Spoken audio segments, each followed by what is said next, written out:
Il est 18h01. En attendant les retardataires, je vous pose une autre question, comme ça vous nous écrivez dans le chat. La question est simple. Depuis quand vous connaissez Enactus? Peut-être que certains nous connaissent depuis quelques heures, quelques jours, d'autres depuis beaucoup plus longtemps. On prend les paris sur la plus ancienneté des connaissances.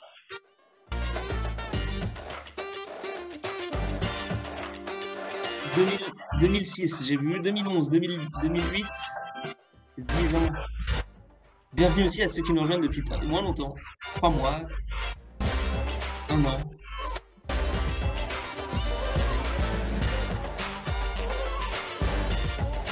Deux semaines. Bah, c'est superbe.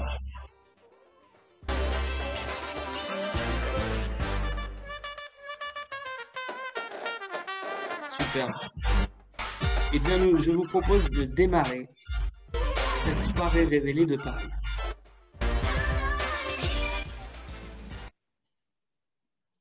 Alors merci, on a Asna qui est à la technique ce soir, qui fait un superbe travail de transition, et donc on arrive même à faire ce genre de transition à distance. Bonsoir à toutes et tous, je suis ravi d'être avec vous ce soir. Je suis Jérôme Priolet de Enactus France, en charge de la pédagogie du digital. J'ai l'honneur d'animer cette soirée et on va passer quelques heures ensemble ce soir. La soirée se passe dans des circonstances un peu particulières qu'on connaît tous et toutes. Et l'objectif, c'est pas de s'attarder là-dessus. Justement, ce soir, avec l'équipe, on voulait vous emmener dans un propulseur d'optimisme, dans cette aventure qui est révélée 2021. Et pour ça, vous allez voir, on vous a préparé de merveilleuses choses. Et j'invite à cette occasion notre nouvelle directrice générale, Mélanie Suercy, à me rejoindre sur scène pour vous introduire cette soirée en quelques mots. Alors Mélanie, tu vas bientôt arriver. Mélanie, tu es parmi nous. Ça y C'est est, super. merci beaucoup Salut Jérôme. Mélanie, C'est bon, vous bienvenue. m'entendez? On t'entend très bien. La parole est à toi. Super, merci beaucoup. Bah écoutez, bonjour à toutes, bonjour à tous. Je m'appelle en effet Mélanie Suercy. J'ai pris ce rôle de directrice d'Enactus tout récemment, le 1er octobre, et c'est donc ma première soirée révélée en tant que staff Enactus. Mais en fait, c'est pas ma toute première. Et la dernière fois, j'étais dans le public comme vous et j'en étais ressortie pleine d'optimisme et avec encore plus d'envie d'agir collectivement. Donc je vous remercie de vous être joints à nous ce soir et vraiment j'espère que vous vivrez une super belle expérience.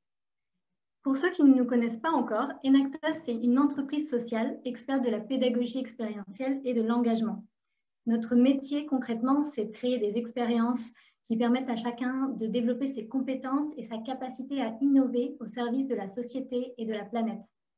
Et nous, notre rêve à terme, c'est que chaque jeune, quelle que soit son origine territoriale, culturelle, socio-économique, puisse vivre l'expérience formatrice, voire transformatrice, de monter un projet collectif, en équipe, un projet qui ait du sens pour la société, pour le monde qui nous entoure, et une expérience qui va lui permettre d'acquérir des compétences humaines et sociales vitales pour la suite de sa vie, à la fois perso et professionnelle. Et on est en bonne voie avec des équipes formidables d'enseignants engagés dans plus de 100 établissements du secondaire et du supérieur en France, et grâce au soutien de nos partenaires, entreprises et institutionnels. Et vous verrez ce soir à quoi mène cet engagement. De très, très beaux projets montés par des étudiants en parallèle de leurs études dans un contexte pourtant si difficile pour les jeunesses de cette génération. Donc ce soir, on lance Révéler. Révéler, qu'est-ce que c'est? C'est un des temps forts de l'année scolaire pour Enactus, un moment où on veut révéler au grand jour et célébrer l'engagement des jeunes et des moins jeunes, les professionnels engagés comme nous, comme vous, qui les soutiennent.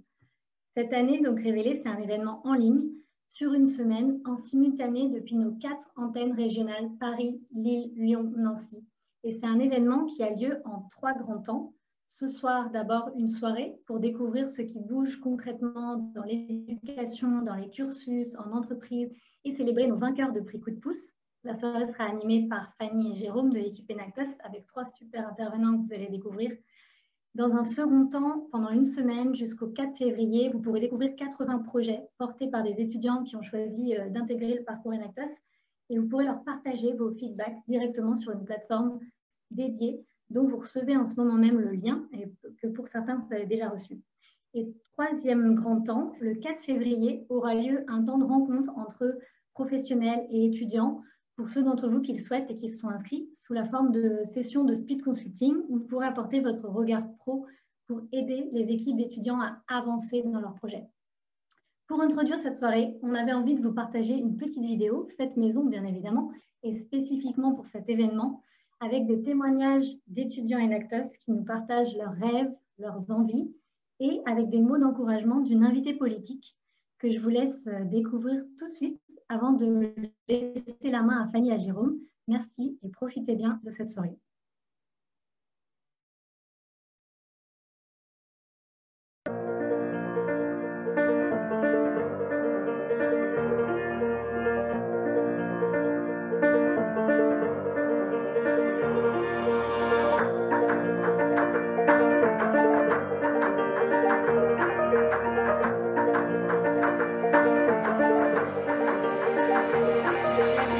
Je rêve d'une société où la diversité n'est plus vue comme quelque chose de négatif, mais bien comme un véritable atout. Chacun puisse se dire oui, j'ai la possibilité et la capacité d'agir pour un monde meilleur. Que la société soit en harmonie avec la nature. On n'est pas un choix entre l'humain et la nature. Ce que je souhaite pour demain, c'est l'égalité des chances, donc que n'importe quel individu puisse réussir dans la société. Je dirais que c'est de déconstruire nos habitudes liées à la surconsommation. Je dirais un monde sans violence, ou du moins avec beaucoup moins de violence. Ce serait que il n'y ait plus de problèmes environnementaux, que chacun puisse s'épanouir, se développer. Pour moi, la société de demain, c'est une société qui a pris conscience des enjeux qui pèsent sur elle. Qu'on arrête de se dire « Oh mais c'est qu'une petite action, ça change rien ». Plein d'actions ensemble, ça fait vraiment des grandes choses.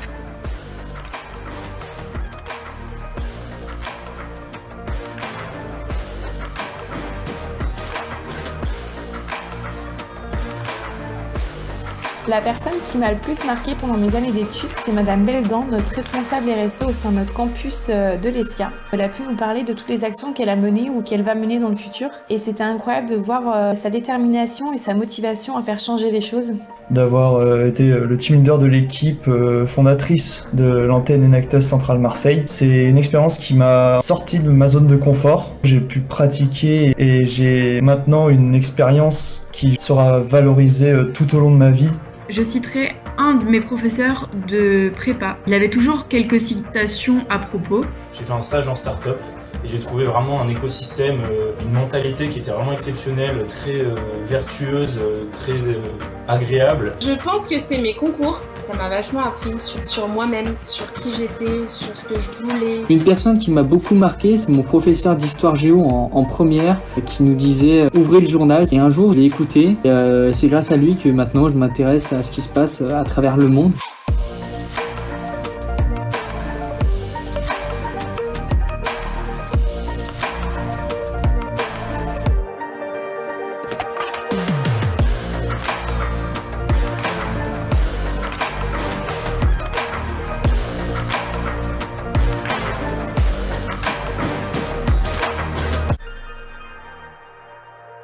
Avoir 20 ans en 2021, on va pas se mentir, ça sera pas forcément plus facile qu'en 2020. Et pourtant, même si c'est difficile, nous avons absolument besoin de vous. Nous avons besoin de vous, une jeunesse qui s'engage. Vous êtes une jeunesse engagée. Vous êtes une jeunesse engagée pour aujourd'hui, pour notre monde d'aujourd'hui et surtout pour imaginer, préparer et construire pour demain, après-demain, un monde meilleur. Je sais que votre génération, très engagée, elle a compris peut-être plus vite que la mienne, sûrement plus vite que la mienne, que chaque citoyen et a fortiori chaque entreprise avait un impact sur la société, sur l'environnement. Je crois que vous, qui avez 20 ans aujourd'hui, vous disposez de l'inventivité nécessaire pour répondre à ce défi, mais qu'il est vraiment de notre responsabilité de vous accompagner. C'est tout le sens profond de mon engagement, en tant que ministre, mais aussi, voire avant tout, en tant que citoyenne. Nombre de vos projets démontrent que pour vous, l'économie sociale et solidaire, c'est déjà un réflexe. Alors, si le faire est le révélateur de l'être, je suis optimiste, résolument optimiste, pour le monde de demain. Bravo pour votre initiative, gardez le moral, on ne vous lâchera pas et on sait ce qu'on vous doit.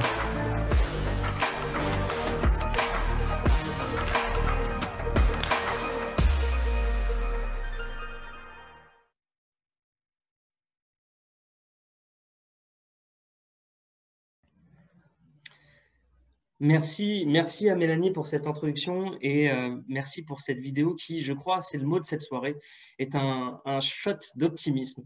Alors, ce soir, on ne va pas binge-watcher la dernière saison de 10% ou Lupin. Ce soir, je vous propose un autre programme, mais qui est tout aussi excitant, puisque, comme vous l'a annoncé Mélanie, nous allons pouvoir découvrir des projets, des initiatives portées par les jeunes d'Enactus et qui se verront remettre des prix coup de pouce par certains de nos partenaires. Et puis, on va aussi accueillir très rapidement 3 grands témoins qui vont nous partager leurs convictions et leurs croyances dans l'éducation pour à la fois favoriser l'engagement des jeunes, mais aussi le développement des compétences. Et pour cela, je vais être rejoint sur scène par Fanny qui va co-animer avec moi cette soirée et qui va notamment faire intervenir 3 grands témoins. Salut Fanny. Merci d'être avec nous. Et alors moi, je vous dis à tout à l'heure et je te laisse la parole. Tout à fait, merci Jérôme. Bonjour à toi Jérôme, d'ailleurs, avant que tu partes. Et bonjour à tous et toutes, je suis vraiment ravie de co-animer cette soirée avec toi, soirée Révélée 2021. Et j'avais envie, pour commencer déjà, de vous partager quelque chose qui me tient à cœur. C'était une journée qui s'est passée dimanche. Je ne sais pas si vous voyez de laquelle je parle, et si vous la voyez, n'hésitez pas à la mettre dans le chat. C'était une journée mondiale, c'était la journée mondiale de l'éducation. Cette journée, en fait, elle est portée par l'UNESCO et l'idée, c'est vraiment de pouvoir mettre à l'honneur l'éducation comme vecteur de développement social, économique et environnemental d'ailleurs. Et donc, pour ça, l'UNESCO demande à chaque pays dans le monde de pouvoir agir à son échelle afin de promouvoir l'éducation et de permettre à chacun et chacune d'avoir une éducation de qualité et accessible à tous et toutes. Et avec Enactus France, c'est vraiment un message qu'on a envie de porter. Et c'est pour cela que j'ai envie d'évoquer avec vous ce soir et qu'on avait envie d'évoquer avec vous ce soir la thématique de l'éducation, qui est un sujet si vaste et pourtant si important. Et pour cela, j'aimerais accueillir maintenant, comme il se doit, nos 3 témoins qui vont arriver sur scène, qui sont actuellement en coulisses et qui, je vous le dis, sont prêts et prêtes. Nous avons avec nous ce soir Anne-Claire Pache. Bonjour Anne-Claire. Bonjour à tous. Bonjour Fanny. Anne-Claire, est-ce que vous pouvez vous présenter en quelques mots et puis évoquer peut-être quelques mots également sur votre parcours, pour qu'on en sache un petit peu plus sur vous? Oui, bonjour à tous. Je suis Anne-Claire Pache. Je suis professeure à l'ESSEC, spécialisée en entrepreneuriat social et en innovation sociale. En charge également d'une initiative qui s'appelle Together et qui est la stratégie de transition écologique et sociale de l'ESSEC, dont je vous dirai peut-être un petit peu plus plus tard. Et puis peut-être pour vous dire combien cette question de l'engagement des jeunes m'est chère, j'ai participé, alors il y a maintenant fort longtemps, à la création de l'association Unicité, qui a vraiment introduit en France la notion de service civique des jeunes. Et donc, j'ai participé à sa création pendant les 4-5 premières années. Je suis toujours aujourd'hui membre du conseil d'administration, mais plus à la distance. Mais cette thématique de comment est-ce que l'engagement finalement est une force à la fois de transformation de ceux qui s'engagent et de la société au service de laquelle ils s'engagent est une conviction absolument profonde qui traduit aussi mes activités actuelles à l'ESSEC. Super, merci Anne-Claire. Alors, on vous remercie dans le chat en disant super prof de l'ESSEC pour la chaire ESS. Merci. Notre deuxième témoin ce soir, eh bien, c'est un tout juste diplômé. C'est une personne énergique, toujours pleine d'entrain. Je vous présente Florent Fauché. Bonsoir Florent. Est-ce que tu peux te présenter peut-être et donner quelques mots sur ton parcours? Bonsoir Fanny, bonsoir Anne-Claire, bonsoir Géraldine, bonsoir à tous et à toutes. Donc je m'appelle Florent, comme l'a dit Fanny. J'ai fait une école de commerce, Schema Business School. Et pendant mon école de commerce, j'ai co-créé avec une trentaine d'autres personnes un collectif de jeunes acteurs du changement, les Youth Activators, qui s'est doté par la suite d'une entreprise dont je suis le directeur général. Et je travaille par ailleurs pour BPI France Création sur la thématique de l'éducation et de l'enseignement et du développement de l'esprit d'initiative des jeunes. Donc, c'est dans une belle continuité avec ce que j'ai été chez Enactus en tant qu'étudiant accompagné par Enactus. Merci Florent. Et enfin, j'ai le plaisir d'accueillir avec nous une personne bienveillante, pleine de ressources. Il s'agit de Géraldine Vial. Bonsoir Géraldine. Bonsoir à tous et à toutes, merci beaucoup. Difficile de passer après les deux premiers intervenants. Je ne suis pas sûre de pouvoir dire autant de choses passionnantes. Moi, toute simplicité, aujourd'hui, je suis chez KPMG. J'occupe le poste de directrice recrutement et marque employeur. J'ai eu la chance pendant mes études de m'investir dans différentes associations. Et puis, à titre personnel, moi, je suis maman de 3 enfants. Et je le vois au quotidien, l'éducation, c'est vraiment un des piliers de leur construction et de leur éveil. Et je vois aussi, petite anecdote très rapide, rien qu'hier, on parlait des énergies renouvelables avec mon grand CM1, qui sont des choses qu'on ne voyait absolument pas à mon époque, dont je ne suis pas encore grabataire. Mais voilà, c'est vraiment l'éducation, un véritable levier de l'éveil et de la conscience. Oui, totalement. Merci, franchement, merci beaucoup à tous les 3 d'être là. Ça me fait vraiment plaisir de vous avoir et vous allez pouvoir vraiment nous apporter aussi de la hauteur et du recul par rapport justement à l'engagement et à la formation des jeunes aux enjeux d'aujourd'hui, mais aussi de demain. Maintenant, je vais vous donner un petit, voilà, j'ai envie de vous mettre un peu en énergie. Et donc, cher public, je vais vous mettre en action. Et vous aussi, intervenants. C'est pour ça que je vais vous demander de vous replonger dans les profondeurs de votre enfance et aussi de votre monde étudiant. Et je vais vous poser des questions en relation avec ça, avec justement votre vie étudiante, votre vie scolarisée, je dirais. Je vais vous poser plusieurs questions et vous allez avoir 2 choix de réponse. Et il va falloir être le plus rapide possible dans la réponse. OK ? Je vais vous poser la question, vous allez me répondre dans le chat et ensuite je donnerai la parole à un des intervenants pour qu'il puisse nous donner sa réponse et étayer un petit peu ses propos. Est-ce que vous êtes OK avec ça? Yes. Très bien. Alors, public. Yes, trop bien, super. Je vois que vous êtes partout aussi, c'est top. La première question, quand je vous évoque justement la thématique de l'école, pour vous, est-ce que c'est plutôt un bon ou un mauvais souvenir? Bon. Oh là là, que de bons souvenirs. Ok. Eh bien, on est envahi de bons souvenirs. Top, génial. Très bien. Et cette question, je vais la poser à Géraldine. Géraldine, pour vous, est-ce que l'école est un bon ou un mauvais souvenir? Que des bons souvenirs. Pour même vous dire, alors vous me croirez ou pas, mais 2 anecdotes là pareil. Souvent à partir de fin juillet, je disais à mes parents et mes grands-parents, quand est-ce qu'on retourne à l'école? Et ma grand-mère, chez qui j'allais déjeuner le midi, j'avais cette chance de ne pas aller à la cantine, en tout cas pas tout de suite. Si je finissais pas mes choux de Bruxelles, elle me disait tu n'iras pas à l'école cet après-midi. C'est un très bon levier de motivation. Donc, que de bons souvenirs. Super, merci Géraldine. Deuxième question, attention, préparez-vous. Plutôt délégué ou fond de la classe? C'est parti dans les chats, je vous attends. Délégué, fond de la classe, délégué, fond de la classe. Ah, c'est un petit peu plus mitigé cette fois-ci. Délégué, fond de la classe. Ok, super. Eh bien, que de réponses. Ça dépend de l'année. Et oui, tout à fait. C'est vrai que ça peut dépendre de l'année, en effet. Et cette question, je vais la poser à Anne-Claire Pache. Alors, pas fond de la classe. Et délégué 1 ou 2 fois dans mes souvenirs, maintenant assez lointains. Mais, oui, plutôt, en tout cas, heureuse à l'école et avec l'envie d'y participer. Ok, top. Merci beaucoup, Anne-Claire. Et enfin, dernière question. Attention, est-ce que vous êtes prêts? C'est parti. Plutôt coloc ou studio de 10 mètres carrés? C'est parti. Coloc. Oh là là, que des colocs. Studio, coloc. Les deux? Bah oui, c'est vrai que ça dépend. Coloc, studio. Top. De 2 mètres carrés. Eh ben, on n'est pas beaucoup là. Ça doit être compliqué de vivre là-dedans. Très bien. Alors, Florent, je vais te poser cette question. Plutôt coloc ou studio de 10 mètres carrés? J'ai fait les deux. Et j'habite toujours dans un studio, étant donné que je suis jeune entrepreneur à Paris. Mais il fait 15 mètres carrés. Et effectivement, ce n'est pas toujours simple, même si là, je suis chez ma maman à Bordeaux. Donc, je profite. Ok, top. Mais merci à vous, public. Merci à tous les 3 aussi d'avoir répondu à ces questions. Et le chat est là pour vous. Donc, n'hésitez vraiment pas à l'utiliser tout au long de la soirée pour mettre vos réactions, vos commentaires, mais aussi et surtout vos questions. Aujourd'hui, on va interroger donc nos 3 témoins qui vont nous témoigner de plein de choses différentes. Si vous avez envie d'aller plus loin dans les explications, s'il y a des choses qui vous intriguent, n'hésitez pas à poser les questions en direct à nos intervenants.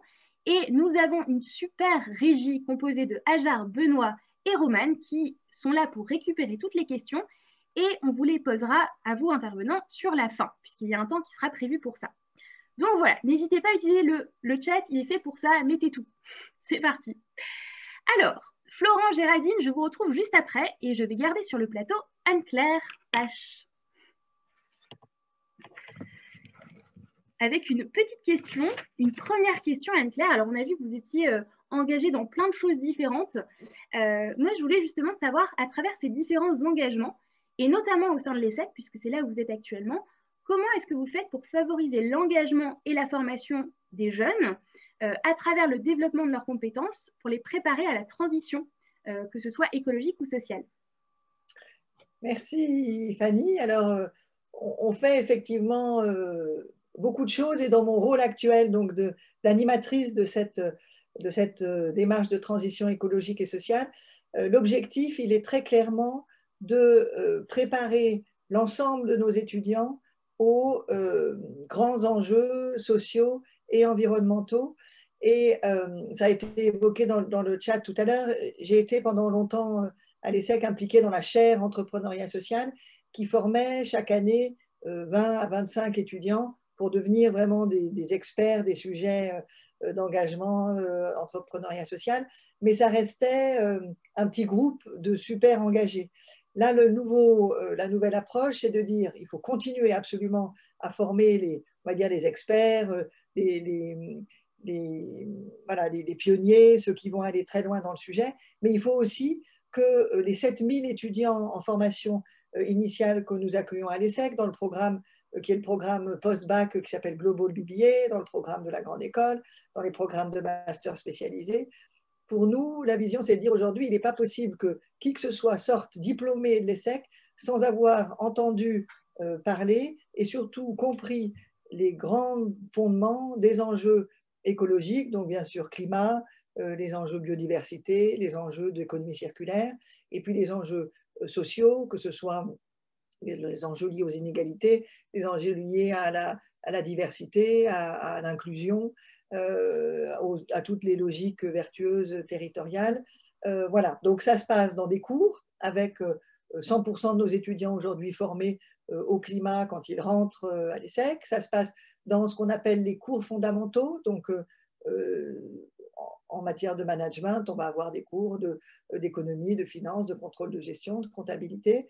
On a transformé l'ensemble de ces cours pour faire que les enjeux sociaux et environnementaux soient aussi abordés dans ces cours. Il y a des cours fondamentaux spécifiques sur ces sujets-là. Ensuite, il y a tout ce qui va concerner les expériences pédagogiques. Donc, les expériences pédagogiques, c'est des choses un peu plus, vous êtes des experts à Enactus de ça, donc je ne vais pas vous expliquer ce que c'est, mais l'idée que par des tas par des rencontres, des expériences de terrain, des expériences de stage parfois, des expériences de participation à des projets, on peut aussi beaucoup apprendre. Donc, il y a quelque chose chez nous qui s'appelle l'expérience terrain, par exemple, où une grande partie la totalité de la promo va soit dans des associations, soit dans des métiers d'exécution pour découvrir la réalité des métiers d'exécution et comprendre comme ça la réalité des enjeux sociaux.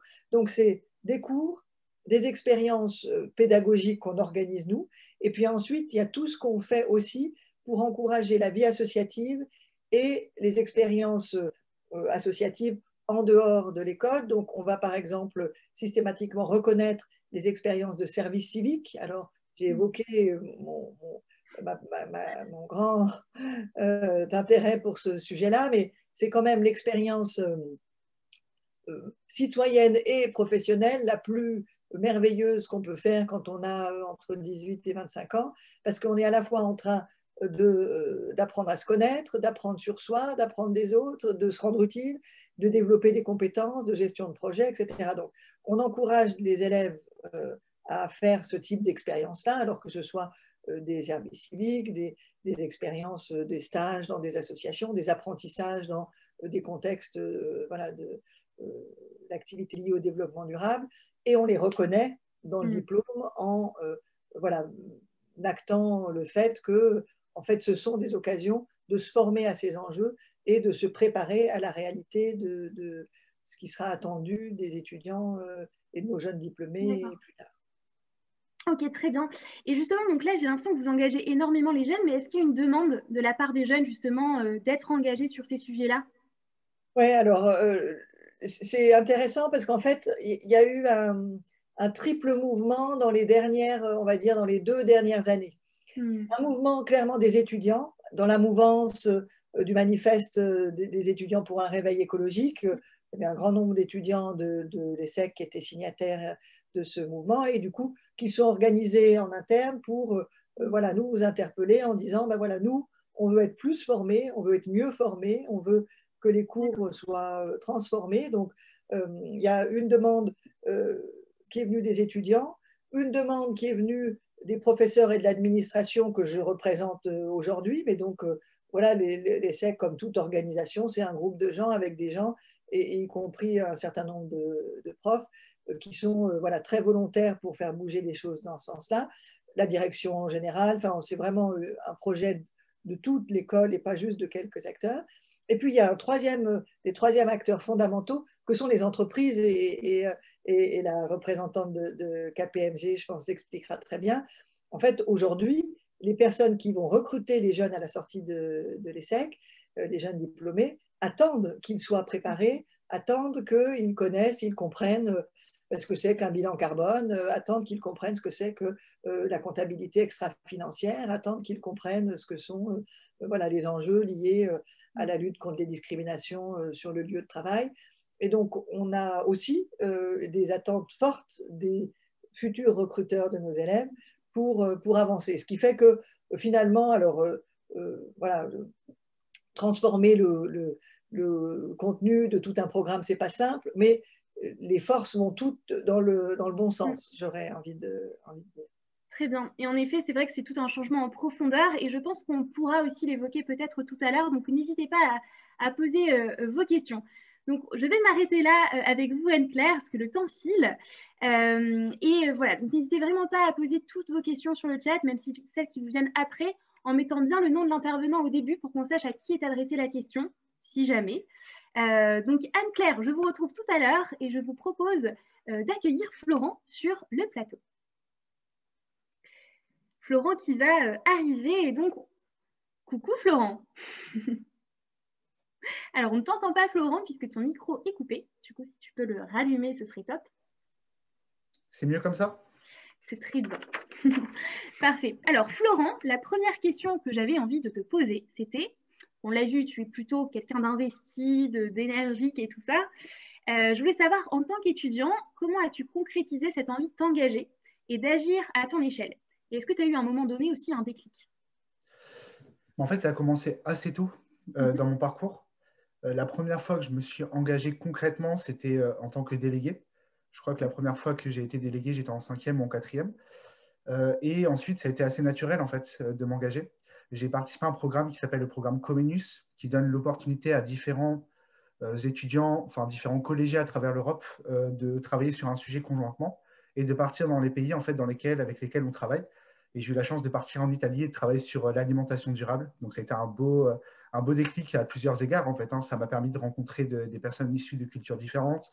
Ça m'a permis de travailler sur mon premier projet concrètement, en fait. On a fait le guide à l'époque de la visite de Bordeaux, parce que je viens de Bordeaux. Et ça a été un moment fort pour moi. Et je pense que ça a marqué un peu toute ma scolarité. Après, je me suis engagé aussi au lycée par la suite. J'ai été à la fois délégué de classe sur les 3 ans de mémoire et représentant des élèves au conseil d'administration de Gustave Eiffel, qui est un lycée à Bordeaux. Là aussi, encore une expérience riche. J'ai appris ce qu'était un conseil d'administration. C'est pas le plus fun, honnêtement. C'est pas le plus fun, mais il y a des petits fours à la fin. Donc, ça a permis de tenir pendant les 2-3 heures de conseil d'administration. Mais mine de rien, ça m'a permis de voir le lycée comme autre chose que simplement un lieu d'apprentissage, mais aussi un lieu de vie, un lieu de travail, les programmes. On a discuté de tous ces sujets-là. Donc, vraiment très enrichissant. Et je pense que ce qui a été vraiment extrêmement marquant dans mon parcours, et c'est pour ça que je suis là aujourd'hui, c'est Enactus. Quand je suis rentré en école de commerce, je savais que je voulais m'engager. Je savais que je voulais faire de l'entrepreneuriat et a fortiori de l'entrepreneuriat social, même si je ne savais pas ce que c'était. Je voulais faire de l'entrepreneuriat impact, mais je ne savais pas ce qu'était l'entrepreneuriat. Et je me souviens d'une petite anecdote. J'étais dans la cour de mon école de commerce, Kema, et j'étais arrivé en retard pour le forum des associations, parce que j'avais parce que voilà, j'étais sorti la veille, donc je suis arrivé en retard pour ce jour fatidique. Et j'ai rencontré deux étudiantes qui discutaient et elles m'ont parlé d'Enactus. Et c'est comme ça que j'ai rencontré Enactus la première fois. Et j'ai su vraiment, et c'est pas parce que je suis aujourd'hui grand témoin d'Enactus que je le dis, que c'était ce que je voulais faire. Et c'est comme ça que je me suis engagé véritablement la première fois.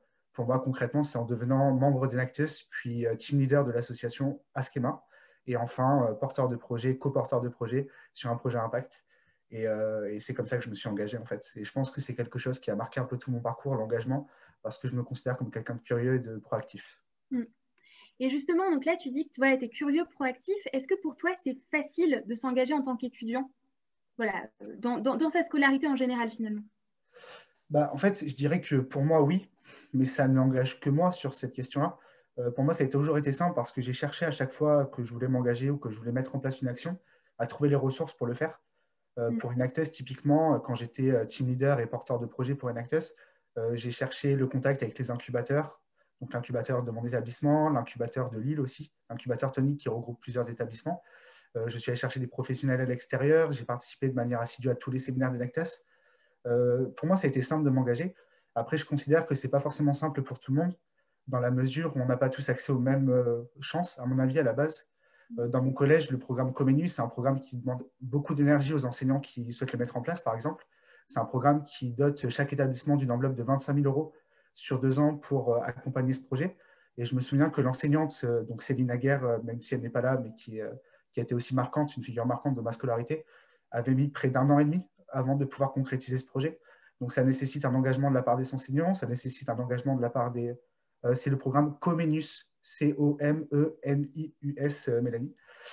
Ça nécessite un engagement de la part des enseignants et on sait à quel point être enseignant aujourd'hui, c'est compliqué. Donc voilà, mais je considère que tout le monde n'a pas les mêmes opportunités d'engagement et moi j'ai eu la chance d'être proactif de base, à la base, et donc de pouvoir m'engager, de chercher des débouchés d'engagement. Ok, top. Et pour toi, pourquoi c'est important pour toi de t'engager? En fait, je pense qu'il y a plusieurs réponses à ça, tout du moins plusieurs éléments de réponse à prendre en compte. Le premier, c'est que naturellement, je suis curieux, donc je vais chercher à m'engager pour apprendre des choses, forcément, pour rencontrer de nouvelles personnes.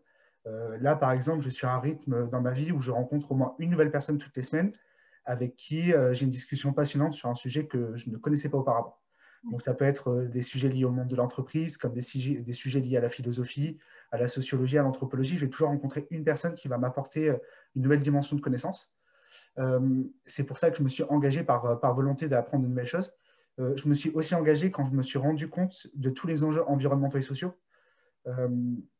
On peut penser aujourd'hui qu'il y a une forme d'inactivité de la part, pourquoi pas des pouvoirs publics, de la part des entreprises, qui nécessite aussi une forme d'engagement de la part des jeunes et des moins jeunes pour impulser un mouvement. Et c'est ça qui me plaît dans l'engagement, c'est impulser un mouvement, une possibilité d'agir et montrer par l'exemple que c'est possible de changer les choses. J'entendais dans la vidéo de la soirée révélée tout à l'heure qu'une étudiante disait oui, mais en fait, si on s'engage tout seul, ça a l'impact parce que finalement, si on est plusieurs à le faire, on va avoir de l'impact. Et je pense que c'est important d'avoir des rôles modèles qui nous montrent à quel point comment on peut s'engager, comment notre engagement peut faire sens pour nous. Et le troisième point, c'est aussi, donc j'ai parlé de connaissances, j'ai parlé de rôle modèle, et il y a les compétences. Et je pense qu'aujourd'hui, mais là je vais parler plus précisément de l'entrepreneuriat, de la posture entrepreneuriale, c'est des compétences socles et clés dans le monde de demain, parce qu'on est amené à vivre dans un monde dans lequel tout change rapidement par le réchauffement climatique, la chute de la biodiversité, les organisations qui sont en transition digitale, qui doivent prendre en compte de nouveaux enjeux. On a parlé tout à l'heure de la comptabilité triple capital, les externalités, en fait, tout change. Notre monde est en constant changement. Il faut savoir s'adapter, le faire individuellement et collectivement. Et c'est pour ça que je me suis engagé pour développer ces compétences chez moi et pour aider les autres à les développer aussi. Top, merci beaucoup Florent pour ton témoignage, ça fait plaisir. Et pareil, on te retrouve tout à l'heure pour le temps de questions-réponses. Donc de même, n'hésitez pas à poser toutes vos questions dans le chat et à bien spécifier Florent au début de votre question si vous souhaitez la poser à Florent et on la prendra en fin de soirée. Ce que je vous propose, c'est de répondre à une question puisque moi je suis curieuse de nature comme Florent. Donc Florent nous a dit qu'il y avait des personnes qui l'avaient marqué et je considère aussi que pour moi, les rencontres font beaucoup de choses et différentes rencontres font ce qu'on est aussi aujourd'hui. Alors, est-ce que vous avez une personne qui vous a marqué dans votre formation, dans votre engagement et que vous aimeriez remercier ce soir? Ça, c'est ma question. Si oui, eh bien, notez son nom dans le chat et vous pouvez aussi éventuellement marquer pourquoi. C'est parti. Donc, est-ce qu'il y a une personne que vous aimeriez remercier et qui vous a marqué ou qui vous a aidé dans votre formation et votre engagement? Ma prof d'anglais du lycée, Madame prof d'espagnol, Thomas Bechot, prof d'histoire, classe de CM2, donc Madame Allais, merci Madame Allais.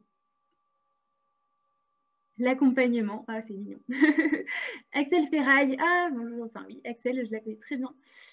Féni, oh là là. Mon prof de philo, Ajar, ah c'est mignon. Prof d'histoire en 4e, et ben beaucoup de réponses, ça fait plaisir de voir autant de remerciements. L'équipe de Repacker, top. Génial, ben, continuez à remercier les personnes qui vous ont marqué. Ça fait toujours plaisir et c'est vrai que c'est important aussi de prendre le temps de remercier ces personnes. Donc allez-y, allez les remercier si à un moment donné vous en avez l'opportunité et je pense qu'elles seront très contentes de savoir que vous les avez marquées, enfin qu'elles vous ont marqué plutôt. Top, alors merci beaucoup pour vos témoignages.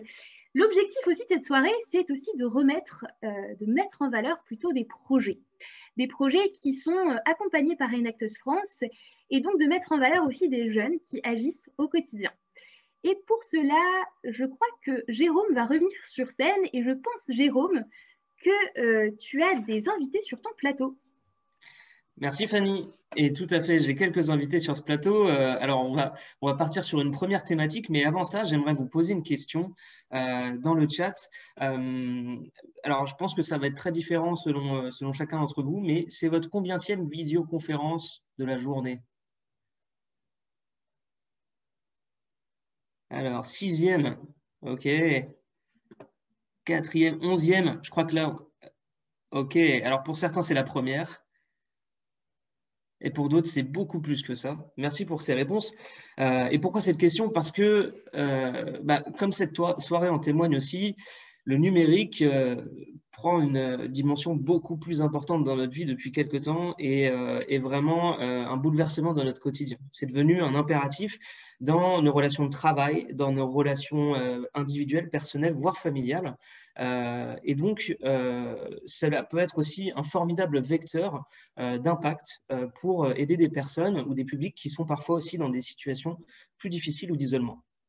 Et pour cela, nous avons deux partenaires, un partenaire régional, la Fondation Kérus, et puis un de nos partenaires nationaux, la Fondation SAP, qui s'engage avec nous pour soutenir les jeunes qui utilisent le numérique en réponse à des enjeux de société. Et je vous propose de découvrir sans plus attendre, du coup, une première équipe qui est récompensée ce soir par la Fondation Kérus pour l'impact qu'elle utilise via le numérique. On la découvre tout de suite.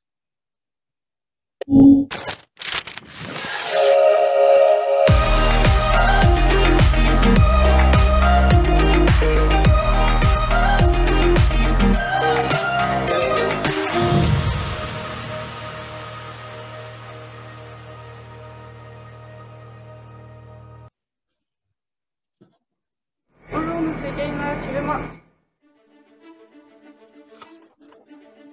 Aujourd'hui, 81% des femmes ont déjà subi une agression au cours de leur vie. Notre premier projet, Kalina, c'est un objet connecté qui a pour objectif de sortir la victime de son état de tétanie pendant l'agression. Il lui suffira alors d'appuyer sur un bouton et un message d'alerte avec sa géolocalisation est automatiquement envoyé à ses proches. L'autre fonctionnalité est l'enregistrement audio, ce qui lui permet d'obtenir des preuves dans l'après-agression. Enfin, iCare est une plateforme de suivi psychologique qui propose des objectifs quotidiens. Kaina est unique car c'est le seul objet sur le marché qui permet d'intervenir aux 3 étapes d'une agression. Avant, il permet de créer de la liberté pour les femmes. Pendant, il permet aux femmes d'aller au-delà de leur peur et de réagir face à leur agresseur. Après, il permet aux femmes d'avoir des preuves pour aller porter plainte en cas d'agression. Et également, il permet un suivi psychologique grâce à la plateforme iCare. Enfin, Kaina, c'est aussi une communauté de femmes courageuses et bienveillantes qui s'entraident.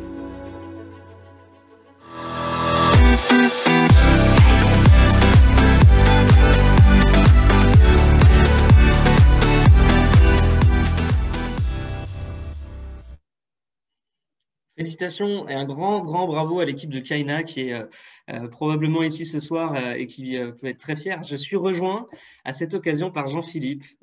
Bonjour Jean-Philippe. Jean-Philippe, tu es en charge du digital chez Kérus. Aujourd'hui, tu représentes la fondation Kérus. Alors, la sélection de ce projet a été soumise au vote de collaborateurs.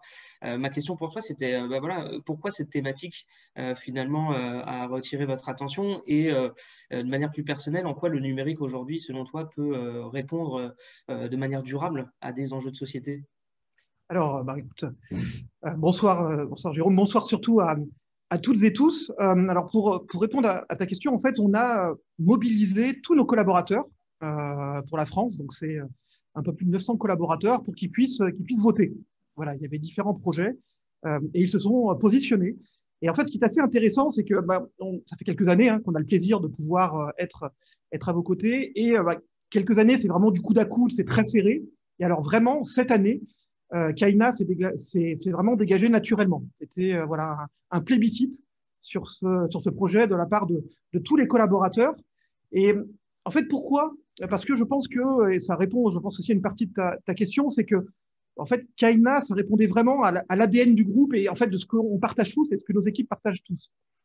Le premier point qui est super important, et je suis vraiment tellement heureux d'être avec vous ce soir, c'est cette notion d'entrepreneuriat. C'est incroyable. Enfin, voilà, il faut du courage, il faut de l'envie, de l'abnégation, encore plus en ce moment, et on va passer rapidement sur la période, mais n'empêche, et je dois vous faire un aveu, c'est que moi j'ai eu la chance de démarrer ma vie professionnelle à la fin de mes études en participant à la création d'une boîte. Ça a été à la fois le plus excitant, parfois le plus dur, avec les nuits les plus courtes, mais un apprentissage extraordinaire. Et vraiment, je trouve que voilà, l'entrepreneuriat, c'est magique. Voilà, on apprend tellement de choses et voilà, c'est de la liberté, c'est de l'engagement. On a beaucoup parlé de cette notion d'engagement et voilà, c'est extrêmement formateur. Ensuite, il y a un deuxième point qui nous a semblé extrêmement important, c'est être impactant et responsable. C'est-à-dire que voilà, aujourd'hui, ce sont deux mots qui sont importants et vraiment, je pense et on pense tous que Kaina voilà, est positionné quand même sur un sujet qui est douloureux aujourd'hui, avec beaucoup d'ambition, avec déjà des choses extrêmement concrètes. Quasi opérationnel et vraiment ça y est, voilà, c'est en place et ça fonctionne et donc on voulait aussi reconnaître cela. Et enfin le dernier point, c'est que finalement c'est reconnaître que le digital c'est un moyen, c'est un levier d'action au service du projet et plus globalement de toutes et tous. Alors aujourd'hui tout est digital, c'est devenu un peu un mot valise, donc je me méfie un petit peu de tout ça, mais en fait Kaina, et qui était le côté vraiment incroyable, c'est que cette notion de digital ça s'efface complètement, c'est un moyen, c'est un facilitateur, simplement pour concevoir quelque chose qui est simple et sécurisant. Et c'est ça vraiment qu'on voulait mettre en avant. Alors, bon, je ne vais pas revenir sur ce qu'on traverse aujourd'hui, mais finalement, de voir tout le monde aujourd'hui, les interventions précédentes, tout ce qui va suivre, autant d'engagement, autant de plaisir, c'est génial, en fait. Et donc, vraiment, c'est ce qu'on voulait partager, c'est de dire bravo à toute l'équipe. Alors, il y a Alice, il y a Eugénie, il y a Mathilde, Laura, Candice, Noël et Mejdi, et j'espère que j'oublie personne. Voilà, on veut simplement leur dire bravo, parce que le projet est vraiment incroyable. On est vraiment très heureux, très fiers de pouvoir les soutenir. Et puis surtout, s'ils ont la moindre question, on est là et j'espère qu'on on saura aussi les aider dans la durée. Merci Jean-Philippe, merci beaucoup pour à la fois cet engagement, mais aussi cet enthousiasme et voilà, et ton soutien à cette équipe et puis aux étudiants et acteurs de manière générale.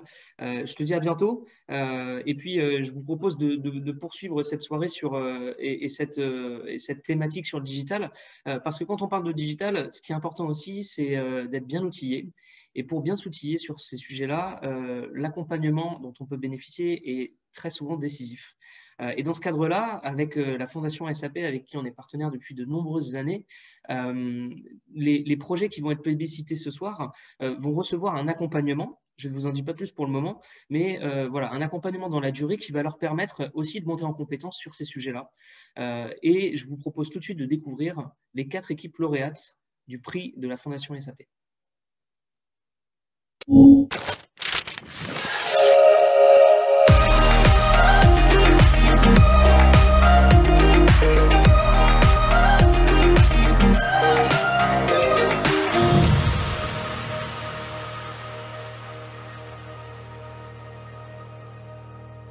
Aujourd'hui, 16% de la population est concernée par des difficultés de compréhension de l'information écrite, soit pour des troubles cognitifs, dyslexie, troubles liés à l'âge, handicap, soit pour une inégale maîtrise de la langue française.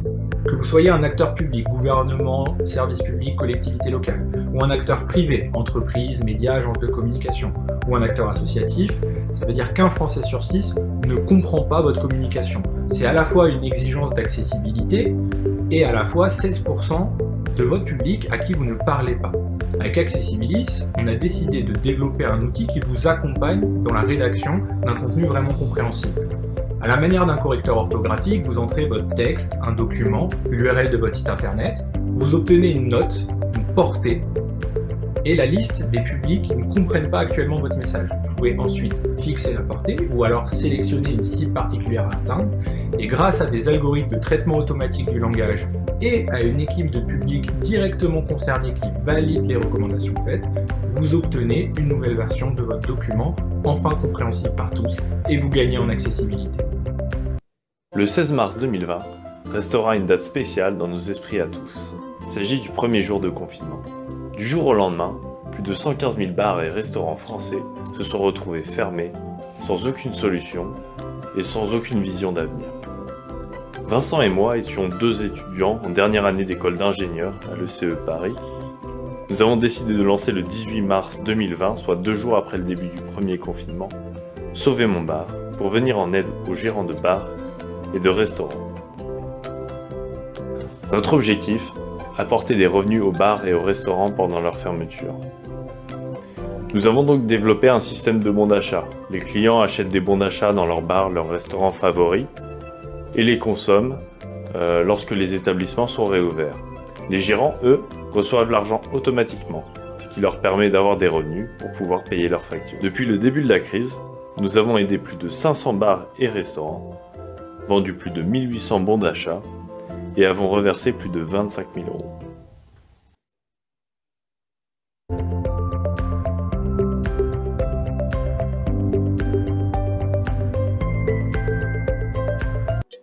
Chez Irega, nos mots d'ordre sont inspirer, informer et pousser à agir.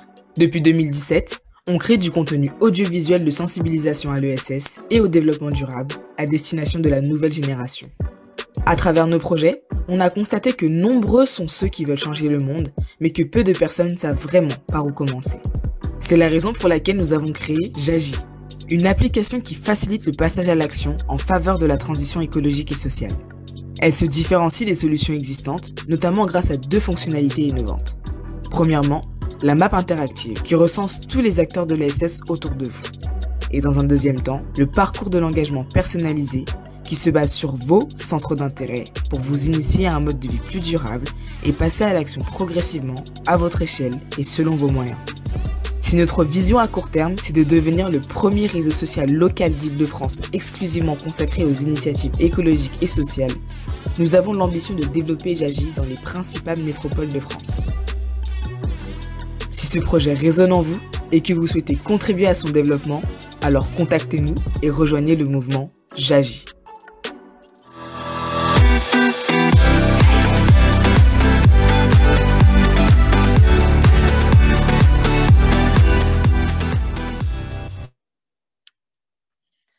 Un grand bravo à nos 4 équipes lauréates. Je crois que j'espère que vous avez découvert des initiatives absolument nouvelles pour vous. Et je suis rejoint par Alexandra d'Arras. Salut Alexandra, tu vas bien? Bonsoir à tous. Bah oui, ça va bien. C'est la 4e année qu'on lance l'édition du Social Tech, le numérique pour répondre aux défis de société. Donc, je suis assez contente puisque ça va être la 4e année. Et justement, moi, j'avais une question pour toi qui était cette année, notamment, quel va être l'accompagnement en fait de ces 4 équipes? Comment ça va se passer? Et puis, peut-être aussi dans la sélection, qu'est-ce que tu as trouvé d'innovant cette année? Voilà, qu'est-ce qui vous a marqué? Alors, l'accompagnement, ça va être la même chose que les autres années. C'est que nous, on a une expertise métier, on accompagne des sociétés dans leur transformation digitale. Et donc, le but, c'est d'apporter ce même accompagnement au profit des 4 lauréats. Alors, il y en a 5, mais je ne vais en citer que 4 sur la région. Donc, on va accompagner ces 4 lauréats de la même manière qu'on pourrait accompagner des clients potentiels des SAP, Et c'est du mécénat de compétences, tout simplement. Ça va être pendant les 3 mois, plusieurs rendez-vous où on va travailler avec les porteurs de projets sur leur problématique du moment. Donc, on souhaite avancer ensemble dans le temps et on est à leur disposition pour enrichir leur projet, participer au développement de leur projet. Et l'avantage qu'on a, c'est qu'on a une panel de métiers différents chez nous. On n'est pas que technique, on est aussi très fonctionnel. Donc, on peut les accompagner sur divers sujets. Donc, ça, c'est ce qu'on propose comme prix d'accompagnement. Et la finalité, c'est que dans quelques mois, il y aura vraiment là le challenge où on remet tous les compteurs à zéro. On invite à tous les porteurs de projets qui utilisent le digital comme pierre angulaire de leur projet de candidater pour une finale, pour un challenge, participer au challenge et pour une finale avec un prix de 5 000 €. Mais ça, c'est dans un second temps. Aujourd'hui, on est là pour les 4 projets sélectionnés. Donc, on retrouve Kaina Iker. Puisque nous, on a aussi procédé un peu comme chez Kerus. On a fait appel aux collaborateurs. Alors, on a sélectionné un peu différemment les collaborateurs. On a surtout invité 2 collaborateurs qui avaient interagi en 2020 avec Enactus, donc qui maîtrisent, on va dire, qui connaissent bien Enactus, qui ont ou accompagné des porteurs de projets ou ont été membres de différents jurys et des différents événements organisés par Enactus. Donc, on leur a fait voter. On les a fait voter en précisant bien que nous, ce qui nous plaisait, c'est que ce soit des projets un peu innovants d'un point de vue technologique. La cause est très importante, on ne peut pas faire sans la cause. Donc mais il y a aussi cette volonté de challenger sur les technos utilisés, challenger les porteurs de projets parce qu'on est persuadé que plus ils maîtriseront et plus ils capitaliseront sur le digital, plus ils généreront de l'impact. Donc, c'est un peu notre enjeu. Donc, nous avons Kaina Iker et ce qui nous plaisait dans Kaina Iker, c'est qu'au-delà du processus d'accompagner les victimes pendant et après leur agression, c'était qu'ils utilisaient plusieurs types de technologies. Et donc, c'est ça qui nous plaît. Et nous, on va essayer de voir comment on travaille ensemble pour faire parler tout ce type de technologie pour justement avoir un accompagnement et un succès auprès de ces victimes beaucoup plus successful, mais justement plus réussi. Donc, ça va être aussi notre volonté. Alors, accessibility, parce que la présentation est courte. Nous, on a lu les dossiers, donc on a un peu plus de détails. Ce qui nous a plu dans cette activité, c'est vraiment au-delà de donner l'accès du digital au plus grand nombre. C'est un vrai challenge parce que différentes cécités nécessitent de faire appel à différentes technologies, à faire appel à différents processus. Donc, nous, en tant que créateurs de logiciels, on est bien placé pour savoir que l'accessibilité, c'est vraiment un travail supplémentaire et psychologique et même de savoir-faire très différent. Donc, on est impatient de travailler avec eux pour voir comment ils vont toucher un plus grand nombre de personnes en difficulté avec le digital. Donc, ça, c'était le deuxième projet. Le troisième projet, c'est Sauver mon bar. Donc, je pense que ça parle à tout le monde. On a tous envie, je pense qu'on rêve tous de bars et de restaurants en ce moment et on a tous envie d'y retourner. Donc, on s'est dit que nous, c'est peut-être un moyen aussi d'interagir avec les restaurateurs d'une manière virtuelle. Et même au-delà, ce qui nous a énormément plu dans ce projet, c'est une solution pour accompagner les restaurateurs dans leur résilience. Certes, la transformer, mais même cet outil entre la création du projet et ce qu'on vit et comment tout ce qui s'est passé depuis un an, c'est un projet qui a une vraie résilience, qui s'est complètement repensé, réadapté au point d'être aujourd'hui un petit CRM dédié aux restaurateurs. Donc, c'est une vraie solution qui est née d'un besoin à un moment donné. Et on est très fiers de pouvoir les accompagner et de réfléchir avec eux par rapport à leur volonté de continuer à aller au-delà de cette crise, parce que le but, c'est de continuer à vivre, que leur projet continue à vivre au-delà de la crise. Et le dernier, c'est J'agis de Erega. Donc, on a tous parlé d'engagement, on a tous parlé comment engager un maximum de personnes. Donc, c'est un sujet en tant que responsable de fondation qui me tient à cœur, comment je peux trouver des solutions pour engager un maximum de personnes et surtout répondre à l'appétence de chacun, parce que c'est très compliqué de trouver des consensus ou de trouver des pistes.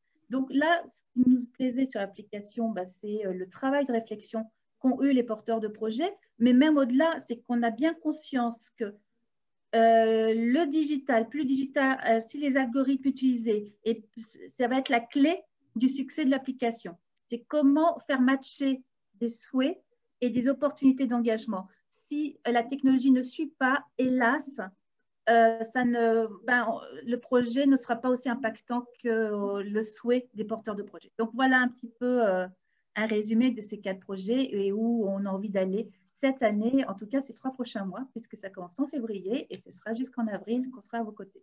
C'est super, merci beaucoup Alexandra. Et on a hâte de voir la suite et de découvrir comment les projets vont évoluer à travers cet accompagnement. Je te dis à bientôt. À l'image de la Fondation SAP et des collaborateurs de la Fondation aussi qui se mobilisent et s'engagent pour soutenir les jeunes, il semblait important pour nous de mettre en lumière les personnes et les actions qui soutiennent aussi le développement de compétences et l'engagement au-delà de l'éducation et de l'enseignement supérieur, c'est-à-dire dans le monde de l'entreprise. Et je crois que pour ça, Fanny, qui va me rejoindre dans un instant, a une dernière invitée de marque à vous présenter et qui va vous partager son expérience.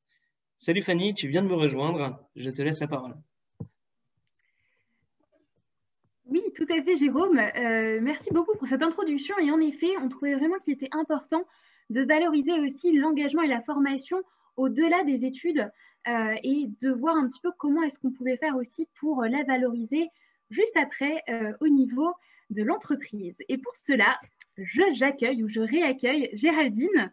J'espère que vous allez bien, Géraldine, depuis tout à l'heure. Et donc, j'ai une première question pour vous. Je la lis.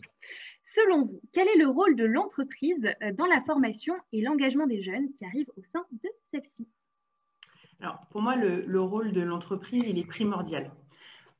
Pour plusieurs raisons. La première, c'est que développer finalement les compétences de nos talents, c'est directement bénéfique pour l'entreprise, on ne va pas se mentir.